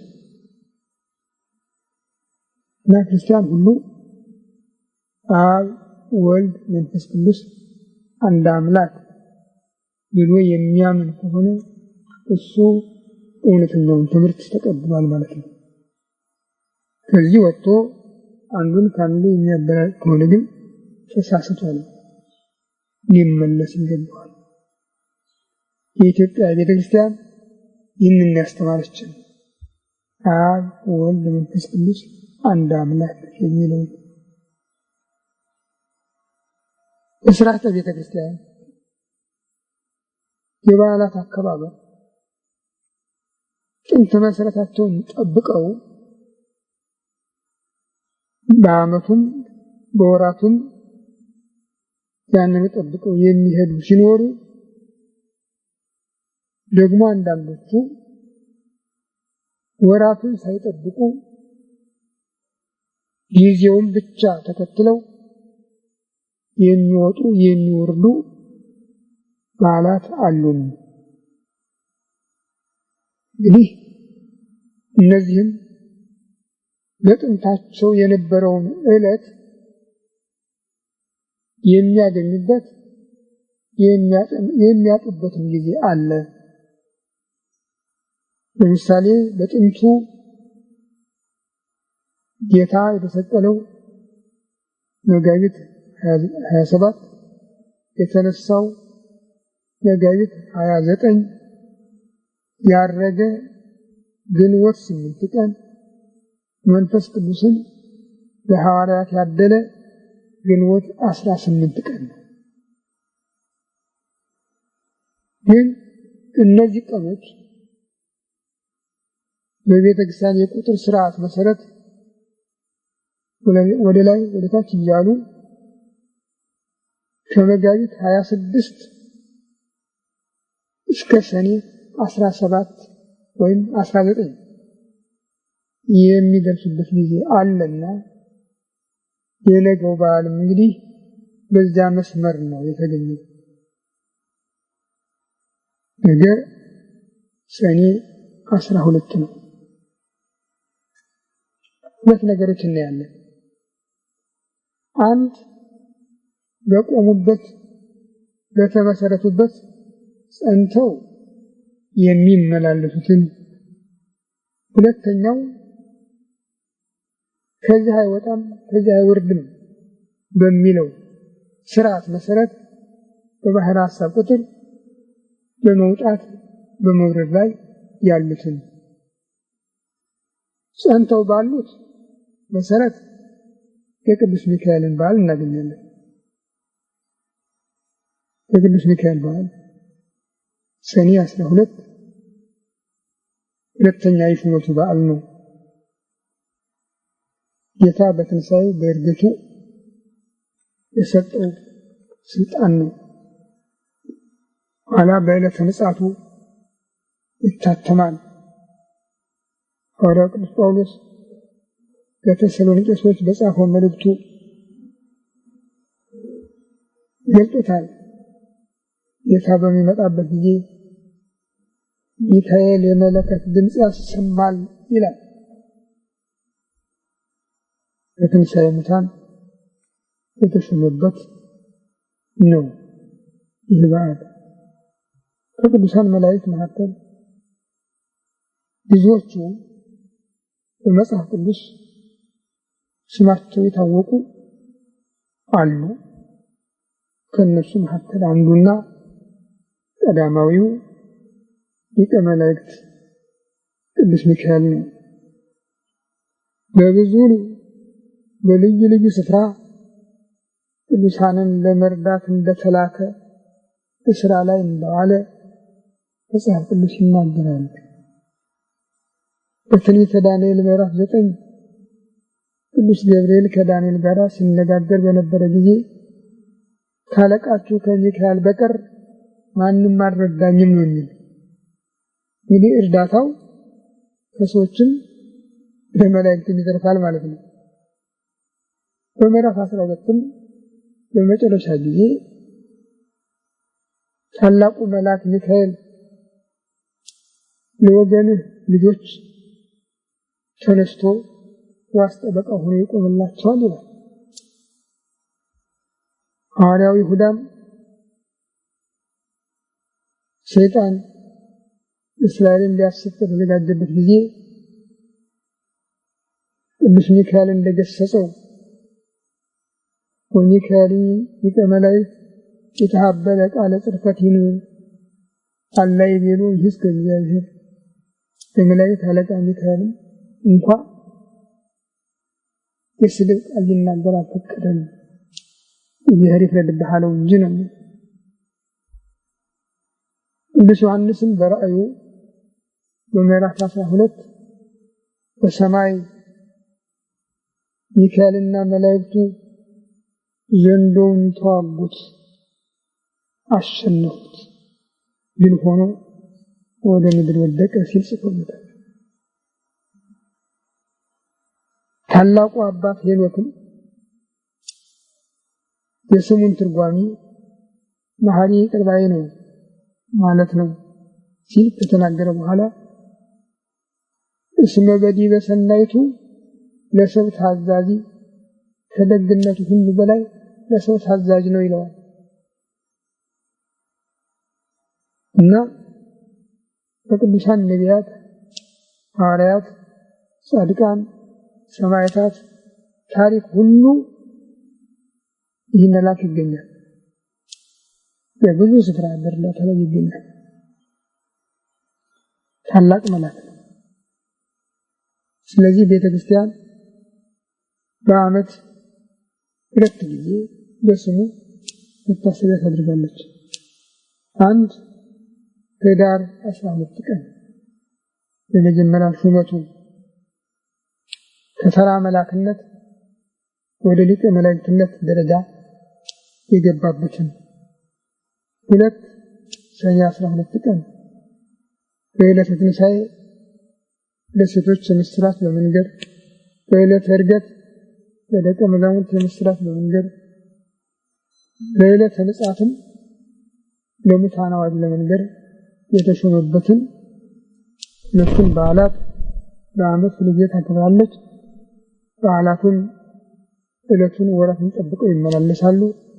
በዛ መሰረት የነገው ሰኔ 12 ቀን የቅዱስ ሚካኤል በዓል ቅድም የተናገርኩት እያርን እየወርድ በሚለው መሰረት ከመጋቢት 26 እስከ ሰኔ 19 የሚመላለሱት የጌታ በዓላት ውስጥ ደግሞ እንግዲህ ከግንቦት 18 ጀምሮ እስከ ሰኔ 19 ባሉት ዕለታት የጰራቅሊጦስ በዓል ስለሚመላለስባቸው ነገም በዚህ የቁጥር ስርዓት መሰረት የጰራቅሊጦስን በዓል እናከብራለን።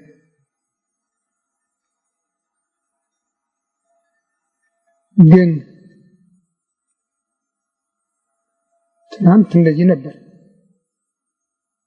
ዛሬም አለ ይሄ ነገር። ዛሬ ግን ይሄ የለም። ይሄ ነው ችግራችን። ዛሬ እንደ ትናንትናው ጸጋ የምታደልባት ቤተክርስቲያን የለችንም። ይሄ ነው ችግራችን። ዛሬ እንደ ትናንትናው ኃጢአት የሚሰረይባት ቤተክርስቲያን የለችንም። ይሄ ነው ችግራችን። ዛሬ እንደ ትናንትናው ጸሎት መስዋዕት የምናቀርብባት ቤተክርስቲያን የለችንም። ይሄ ነው ችግራችን። በቤተክርስቲያን ካለው ጸጋ አንዱ ሹ ታገኛላችሁ፣ ለምኑ ይሰጣችኋል፣ በር ምቱ ይከፈትላችኋል የሚለው ነው። ይህ ተስፋ ለአንድም ለብዙም የተሰጠ ነው። እያንዳንዳችን ቢሆን ሁለት ሶስት ሆነን ቢሆን በብዙ ተሰብስበን ቢሆን አምላካችንን በጸሎት እንድንጠይቅ የጠየቅነውንም እንደምናገኝ ተፈቅዷል። በተለይም በቤተ ክርስቲያን እንዲያውም በውጭ ብዙ ጸሎት ከማቅረብ በቤተ ክርስቲያን አንድ ቃል መናገር ይበልጣል ነው። ይህ ጸጋ ነበራት ቤተ ክርስቲያናችን። ስራም ሲሰራበት ኖራለች። ታምራቱን ሲገለጥባት ኖሯል። በጦርነት ጊዜ፣ በመቅሰፍት ጊዜ፣ በረሃብ ጊዜ፣ ዝናብ በታጣ ጊዜ፣ ዝናብ በበዛ ጊዜ፣ አንድ ችግር ባጋጠመ ጊዜ ሁሉ ቤተክርስቲያናችን በሞላውም ሆነ በከፊል ጸሎት አቅርባ ከእግዚአብሔር ፊት ያጣችው ነገር የለም።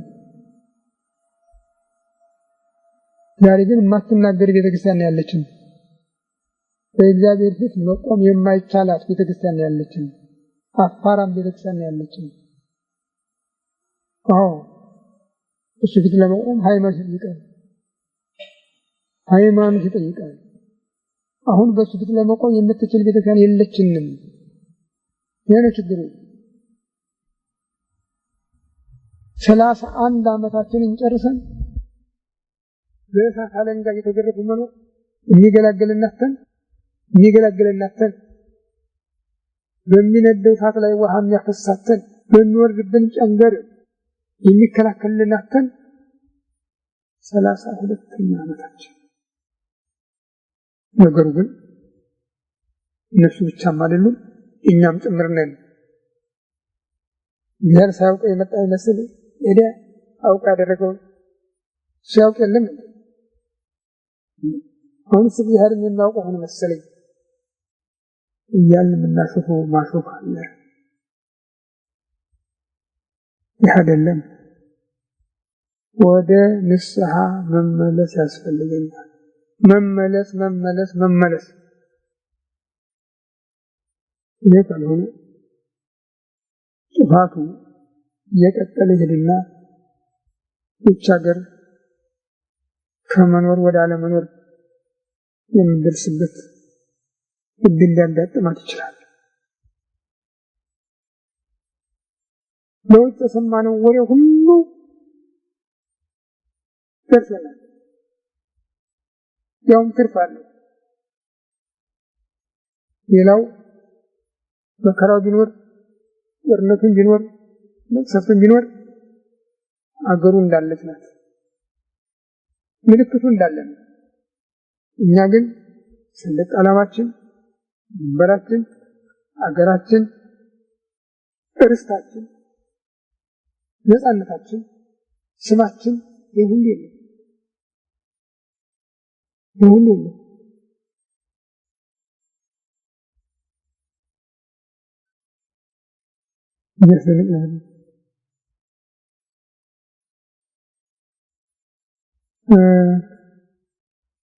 አፄ ዮሐንስ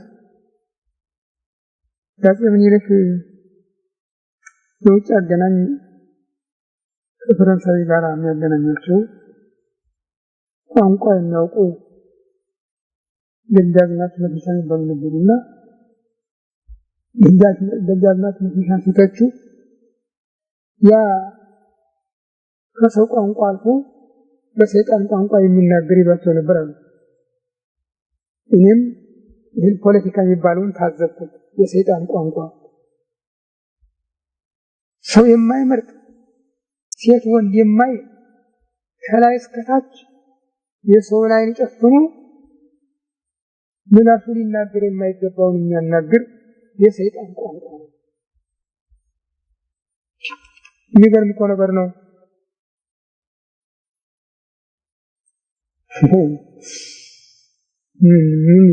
ምን መናገር ይቻላል? ምንም መናገር አይቻልም። እውነቱ ተነግሮ ሰውና ሰው እንዳይተዛዘን፣ ሰውና ሰው እንዳይደጋገፍ እንዳስፈላጊነቱ መንገድ እንዳይከፈት አንድ ድምጽ ከላይ እስከታች ብቻ አንድ ድምጽ ነው የሚለው ሰፋሪ ነው። በዚህ ውስጥ ደግሞ የተማረውን ያልተማረውን ደንቆሮውን ብልሁም ሃይማኖታዊ የሚባለውን ያው መሪ የሚባለው ሳይቀር አንድ ድምጽ ነው። አንድ ድምጽ ነው። ይሄ አሳዘነው እንዴ! መንግስትና ህዝብ ተለያይቶ አስጨናቂ አስቸጋሪ ስራ እየተፈጸመ ሌላ ቢቀር የሃይማኖት መሪዎች አይገስጹ ይፍሩ፣ ቀናውን ነገር እባክህ ታገስ፣ ምህረት አድርግ አይሉ አይገስጹ። ሲሆን መገሰጽ ነበረባቸው። አባቶቻቸው እነ ኢሳይያስ እነ ዮሐንስ መጥምቅ ያው በግለሰብ ህይወት ገብተው ሳይቀር ይከውነከ ታውስብ ሲዘይሁከ ወንድምህን ሚስት ማግባት አይገባህም እስከ ማለት ነበር። ግን ከዚያ ያለፈ ብዙ ህዝብ እንደቅጠል እየረገፈ ዝም እና ሌሎች አመፅ ከመቀስቀስ ይቆጠቡ የሚል ቋንቋ ተይዞ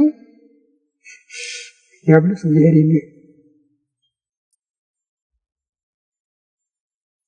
ዝም ብለን ይሄ ሰው ያለቀ መጨረሻው ምን እንደሚሆን አላውቅም። በጣም የሚያሳዝን ነው።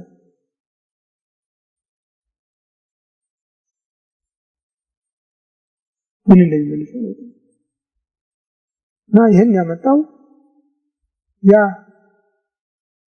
ሁልጊዜ አንደበቱ እውነት የማይነገርበት ዋስዎች አባት ዲያብሎስ ነው። የእውነት መንፈስ በቤተክርስቲያናችን ቢኖር ኖሮ ዛሬ ያልከፈልነው መስዋዕት ነገ አይመጣም ነበር። በእርግጥ የእውነት መንፈስ በቤተክርስቲያናችን ቢኖር ኖሮ ይህን በዓል የምናከብር ብንሆን ኖሮ መንፈሰ ጽድቅ ዘይክ ዓለም ነሽወቶ ዓለም ይሸከመው የማይቻለው የእውነት መንፈስ ነው ያለው። አዎ ዓለም ይሸከመው አልቻለም። ያ ግን የሐሰት አባት ነው። ምን ጊዜም በስመ እውነት የለችም ያለው ይሄው ፖለቲካ ቋንቋ ሁሉንም እያስተባበረ ነው። ሞላ ኢትዮጵያ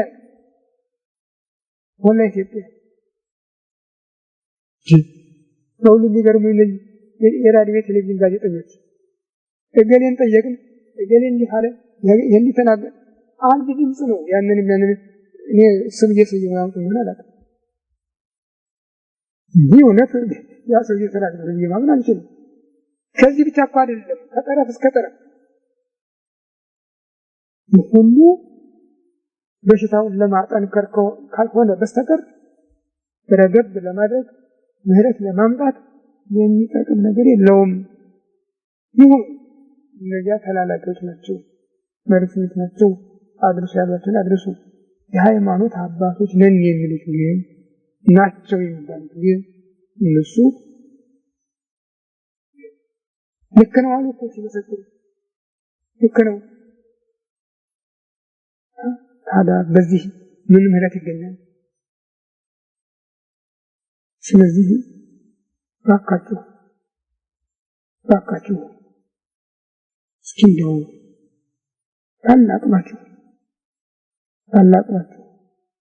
የጸሎት ሰዓት ወስናችሁ ከእግዚአብሔር ጋር ተነጋገሩ። ንገሩት። የማንንም ጸሎት አይነቅፍም እሱ ትንሽ ትልቅ አይልም። ንገሩ ይለኝ ሌላ የለም ስለዚህ ንገሩ ብቻ ነው እና ለጸሎት እንድንተጋ እሱ በዚህ እንዲረዳም ምህረት እንዲያመጣልን ፈቃዱ ነው።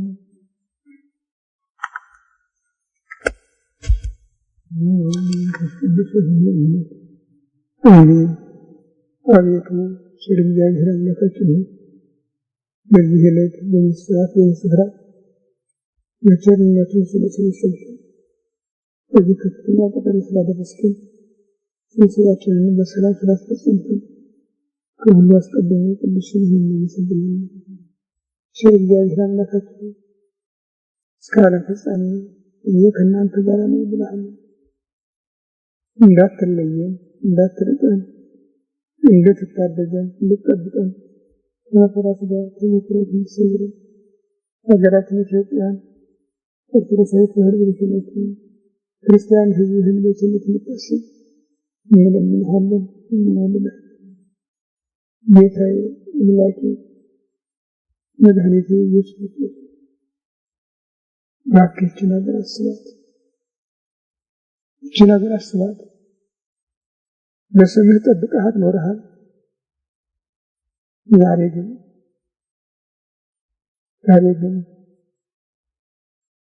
በብዙ ችግር ላይ እንገኛለን። የነነዌ ሰዎች የሶስት ቀን እኛ ነው በቃቸው። እኛ ግን 31 ዓመታችን ነው ንስሐ አልገባንም። ካንተ ካልሆነ አይሆንም ይሄ ነገር። አንተ ልብ ካልሰጠህ አይገኝም።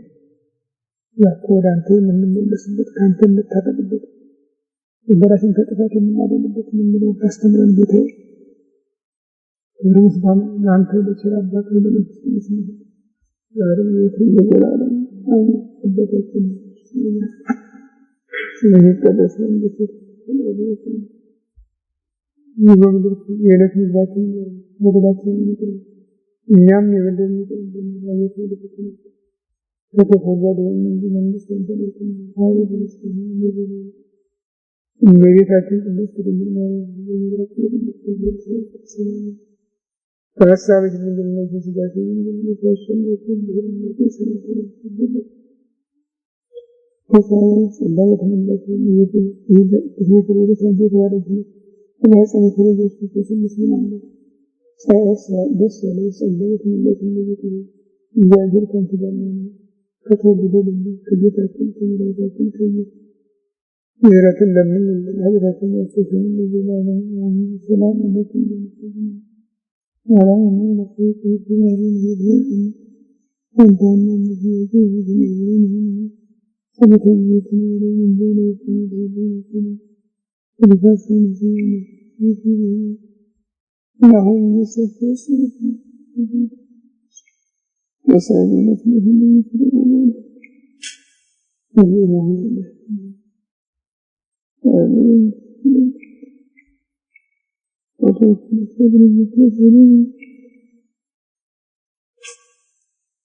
ቸሪቱ ማለት እመቤታችን ቅድስት ድንግል ማርያም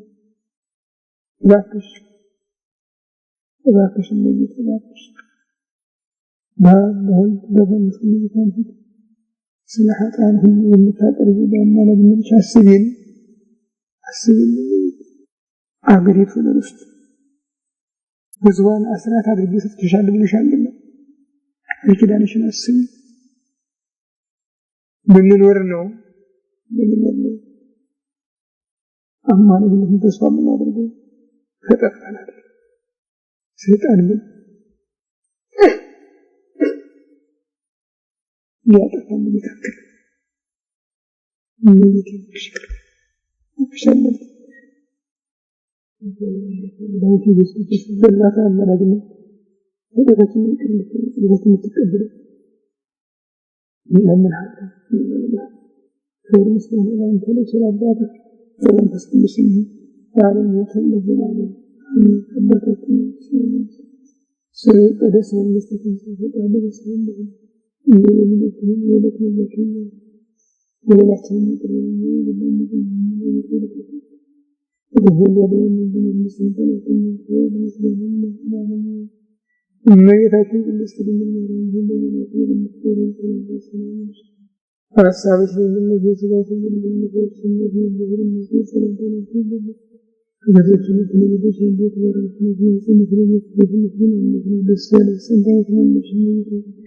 እግዚአብሔር ካንተ ጋር ነው ደስ ይልሽ ከተወደደልሽ ከጌታችን ከመላእክቱም ከኢየሱስ ክርስቶስ ኃጢአታችን ያስተሰርይ በከመ በሰይል ኮንግሮት ተሰረ የተከለየ ጌታ ኢየሱስ ክርስቶስ በይቅርታ እንደተመሰለ የኔንም የሕዝብህንም ኃጢአት አስተሰርይ ለማወቅ ባለማወቅ በማሰብ በመናገር የተፈጸመው ሁሉ ይርዳል።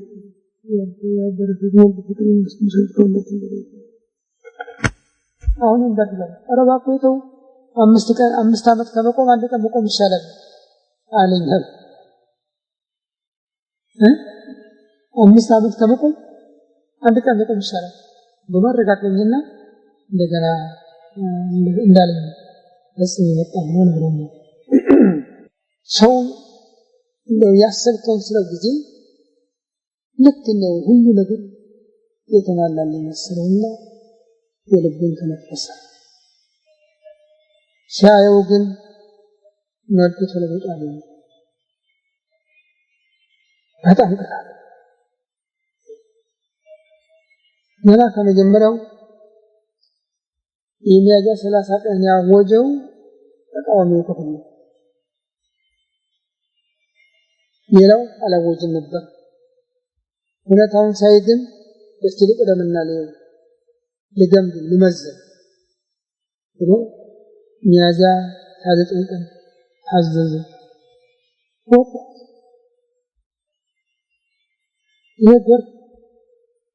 ይሄ ማይበል የማያደርገው ነገር የለምና እንግዲህ የጥፋት ኃይሎችን ቅጣቸውን ተህዝብ የሚል አይተናል ሚያዚያ 30 ቀን ግን እንደገና ጨምር ያሉት ይመስል አጥፍታቸው አስለምጠው ከዛ ቀን ጀምሮ ያው ሰው ሐሙስ የነበረው መጣው አሁንም ጻጻት መጣ ማለት ነው ውጤቱ ሲታይ በምን እንደሃደረ ያ አልፏል አሁን ግን በጨንገር መጠቀም አለብን ወደሚለው ሐሳብ ያዘነበለ ነው የሚመስለው አለዚህ ጊዜ ጠባቂ እግዚአብሔር ነው እንዋን ጠባቂ አሁን እንግዲህ ያንዳንዳችን ተሰብስበን ማድረግ የምንችለው ነገር ባይኖር ያንዳንዳችን ባለንበት አጥብቀን መጸለይ አለ የፋርስ ንጉስ ሰናክሬም ኢየሩሳሌም ስለበደለ ተጣጣ ብሎ ተጠርቶ መጣ ታሪክ እንደሚናገረው ቅዱስ ሚካኤል በነጭ በግ አምሳል እየመራ መጣው ነው ከደረሰ በኋላ ግን ታብ ሆኖ ግልፎዛ ያለ በኢየሩሳሌም ለማኑ በኢየሩሳሌም አገሩን ማዳን የሚቻለው ጣዖት አለው አባቶች በልዩ ሀገሮች ኃይል ስራ ሰርተዋል እኔም ሰርቻለሁ ግን አገሩ ህዝቡን ያዳነ ጣዖት አላየሁም እዚህ ከዚህ ተየምናል ለኔ ያለ እና ህዝቅያስን ገብራል የቃቤቱን ገንዘብ ጨርሶ ሰጠው አይ አስቀድድ ባክ ጨምራል አባቱ ሰሎሞን ቤተ መቅደስን ለማስጌጥ የለበጠበትን ወርቅ እየላጠ ሰጠ ኢየሱስ ተመስገን ነው ገና ያረከም ይቀርሃል ይባል ተቸገረ እሱ ብቻ ሳይሆን ጥገኘቱ አስተሮ ነገር የሚባሉት መጀመሪያ ተማርተው የነበሩት የነሱን የሚሰነበረው ወሲውን ሌላ በያጥሩ ይተንጠላጠለ እናንተ እስራኤሎች ነፍሳችሁን አድኑ እስኪያስ የሚያድናቸው አንሰላችሁ እግዚአብሔር ያለናን ያላያታላችሁ ይልቅስ ከኛ ጋር ነው እዚያ ባቢሎን ሁሉ ነገር ሞልቶ ይበላል ይጠጣል ይከፍታል ሁሉ ነገር አለ እያለ ህዝቡ ያሸብራቸው ነው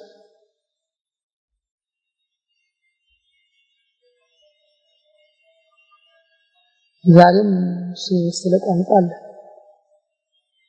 ለሚቱ ቲማቲሙ ጎመኑ ልማት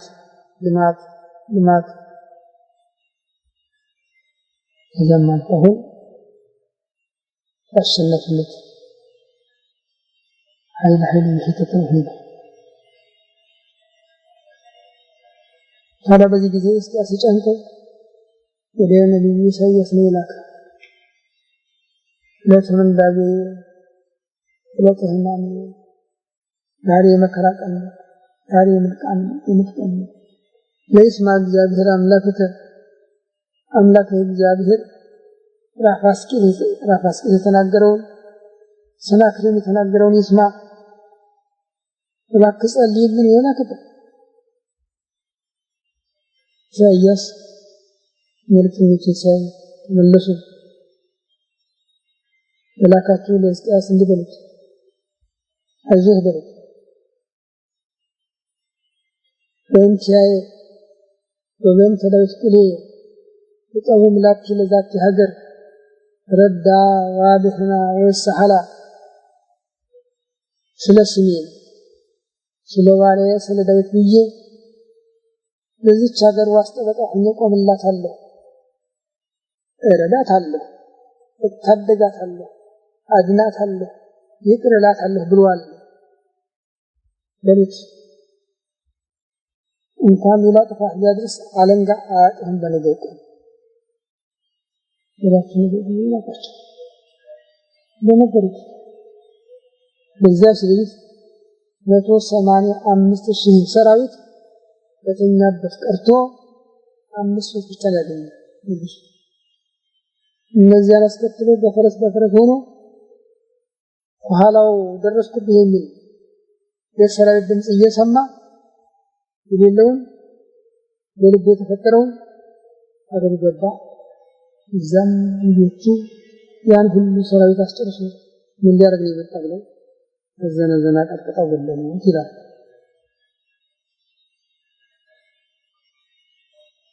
እግዚአብሔር የማያደርገው ስራ የለም ጌታ ይወዳል ጌታ መጋገር ይወዳል ያልታሰበው የሌለው ይደረጋል የማይባለውን ማለት ይወዳል ይችላል አሁን ያለንበት ሁኔታ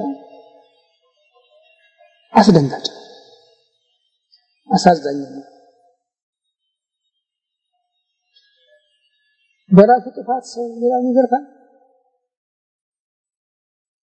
ይህ ከታሰበ ምርጫውን አለመፍቀድ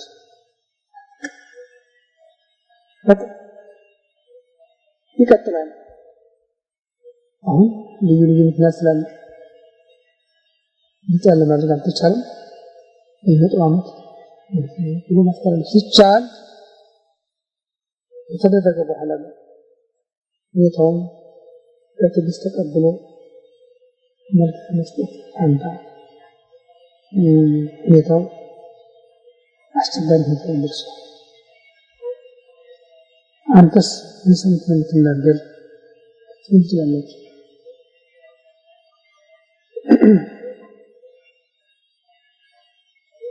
ሚያዝያ 18 ቀን ዓርብ ማታ የተላለፈው ድምጽ የኢትዮጵያ ሕዝብ አሁን ጥፋት ኃይሎችን መከላከል አለበት። ያለዛ በሩዋንዳ የደረሰው የኢትዮጵያ መድረሻ አይቀርም። እዛ ቱትሲዎችን ለማጥፋት ባል ሚስቱን ገሏል። ወላጆች ልጆቻቸውን ገለዋል። አፍንጫቸውን እየለኩ እንደተረፈ ተገኘባቸው የሚል ይችላል። በጣም ያሳዝነኝ ነው። የኢትዮጵያ ሕዝብ እስከዚህ ድረስ አይምሮ ቢስ አይመስለኝም። አቅም ሰንሰው ይቅር ካለ ቤተሰቡ በጎረቤቱ ቢሆን የራሷን ለመራራ ለምሳሌ ሚያዚያ ካይጠይቅ ይህ ማዕበል የጎርፍ የጥፋት ኃይሎችን ቻልተው ሲነገር ተከታይ መኖርን አለማሰብ ይሄ ራሱ ይነሳል። በማግስቱ ሚያዚያ 30 ያ ሲደረግ ደግሞ የነበር ከብሎ ማመዛዘን ሲቻል እንደገና በልዩ መልኩ ሰልፍ ሊቀጥል ማድረግ ራሱ ተናስተናል። ይሁን ደግሞ ግንቦት 7 ቀን ማታ ውጤቱ አልታወቀም። ለቀቱ መቆጠር ቀርቶ ገና ህዝብ ድምፅ ሰጥቷል። ጭራሽ በዛው ሰዓት ነው አስቸኳይ ጊዜ አደረገ። መንግስት ካለ ሰላማዊ ሰልፍ ማቅረብ ከተቻለ ይሁን በስርዓት ተገልጦ ከታየ ያን ያህል ህዝብ ተሰብስቦ አንድ ድንጋይ ሳይወረወር ከታለፈ አሁንስ ነው የነገር ቀጥቶኛል የሚል ጥያቄ ቢመጣ ምን የሚያስቸግር ነገር ነበር? ያጥበቃ አሁንም አለ። ግን አለመተማመን ባመጣው ቋንቋ የኃይል ሰልፍ ነበር። ከዛውም ግማሹ ባዶ እጁን ለምሳሌ ፖሊስ ባዶ እጁን የትኛውም ዓለም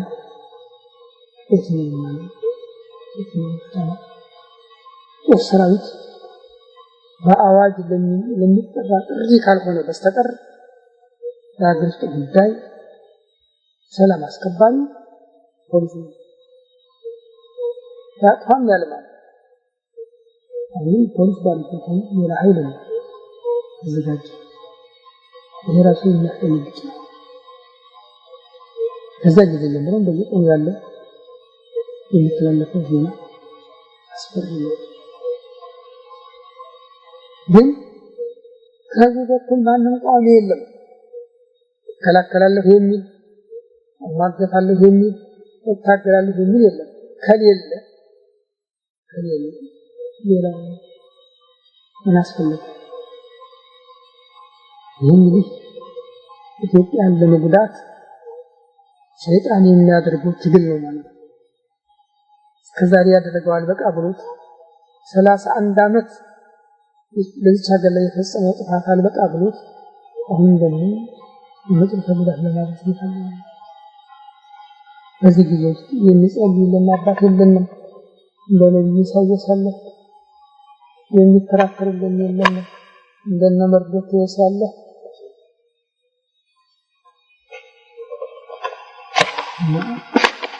አሳዛኝ ይከለናል። በዚህ መከላከያ ጸሎት ስለሆነ እዚህ ላገኛችሁ ሁሉ የሚሰጣችሁ አደራ ችላ ሳትሉ ከእግዚአብሔር ጋር እንድትነጋገሩበት ነው። ከጥፋት የምናገኘው ውጤት የለም። ይህን ካደርን ግን ብዙ የምንፈክርበት ጉዳይ ሊኖር ይችላል። ሀገራችን ለጥፋት ተጋልጣ ለጠላቶቻችን መሳቂያ ከምንሆን ለእግዚአብሔር መንገድ ይቀርበናል። ስለዚህ ሁላችንም በጸሎት እንድንከላከል አደራ እላለሁ። የኛ ነፍሳት እንግዲህ በመግቢያው እንዳልኩት ሁሉ ግንቦት 13 ነው የሚያስተማር የግንቦት 13 ቀን ጣጣ ነው የሚያዘረዝረው ያ በሽታ ነው ከ15 ዓመት በኋላ ነው እንደገና ትዚያ ላይ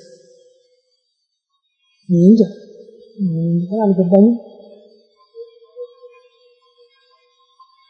እሺ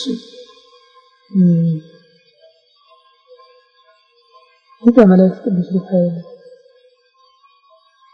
አንድ ነገር አለ መሰለኝ እየተረጠርኩት ነበር የሞታፈስ ቀን አንድ መግለጫ ይሰጥ ይሆናል እዛ ደግሞ ይቀጥል ይሆናል ይስተኛው ድረስ ይሆናል የሚል የራሴ ግል ሐሳብ ነበር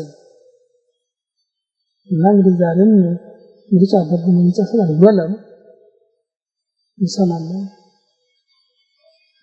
የምትላለፈው ምርጫ ሁሉንም የሚያስደስት ባይሆንም ሁሉም በትዕግስት የሚቀበል እንዲሆን አምላካችን ለሀገራችን የሚጠቅም እንዲያደርገው ፈቃዱ ይሁን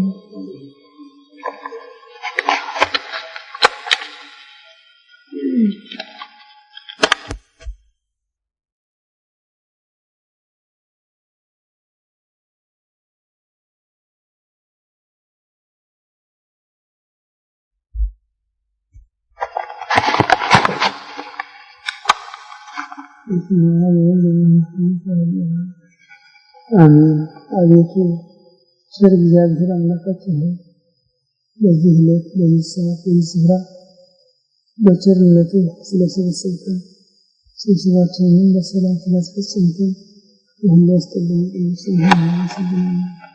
ቸር እግዚአብሔር አምላካችን ሆይ እስከ ዓለም ፍጻሜ እኔ ከእናንተ ጋር ነኝ እንዳትለየን እንዳትርቀን እንዳትታደገን እንድትጠብቀን ከመከራ ሥጋ ከመከራ ነፍስ እንድትሰውረን ከዚህ መከራ ፈተና መከራ በማሳለፍ ቸርነትን ለመመስከር እንድታበቃን ሀገራችን ኢትዮጵያን ኦርቶዶክሳዊ ተዋሕዶ ቤተክርስቲያን ክርስቲያን ሕዝብ በቸርነት እንድታስብልን ማለትም የምህረት ቁጥርና ትዕግስት እንድታመሰን እንለምንሃለን። ክብር ምስጋና ለአንተ ለቸር አባትህ ለመንፈስ ቅዱስ ይሁን። አባታችን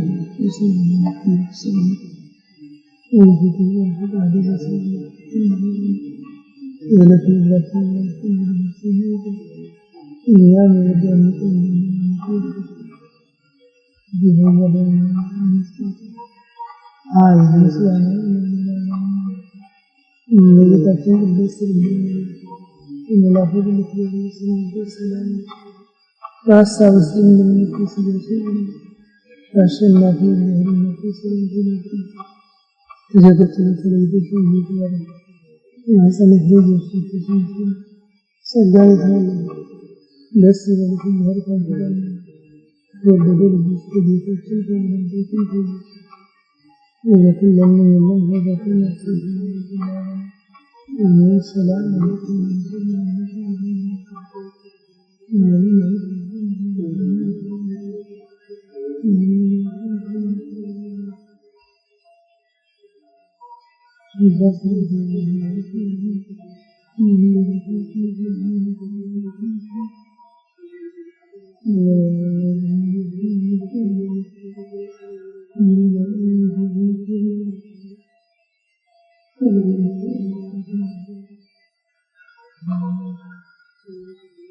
ሰልፍ እናላግቱ ንጽሕት ድንግል የአምላክ እናት እመቤታችን ሁልጊዜ ምልጃ ካንቺ ምሕረት ከልጅሽ አይታጣም።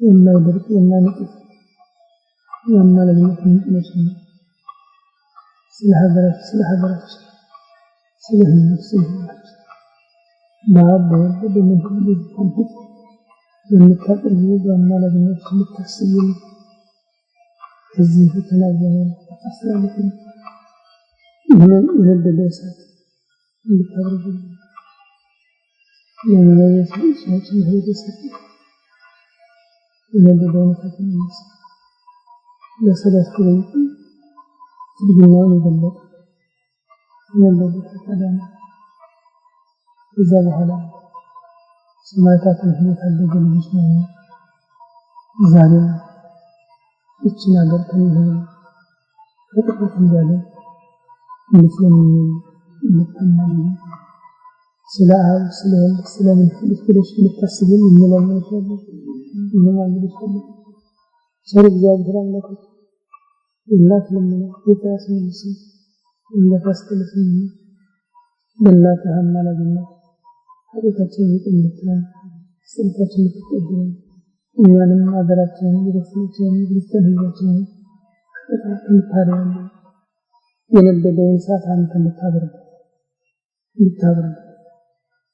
ኃያሉንም እንድታስታግሰው ለደካማውን ጠባይ እንድትሰጥ አንተ የሚቻልህን አንተ እንድትመስለን ወደ ምስጋና አንተ ልጅ አባትህ በመንፈስ ቅዱስ ዛሬም አባታችን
I get it.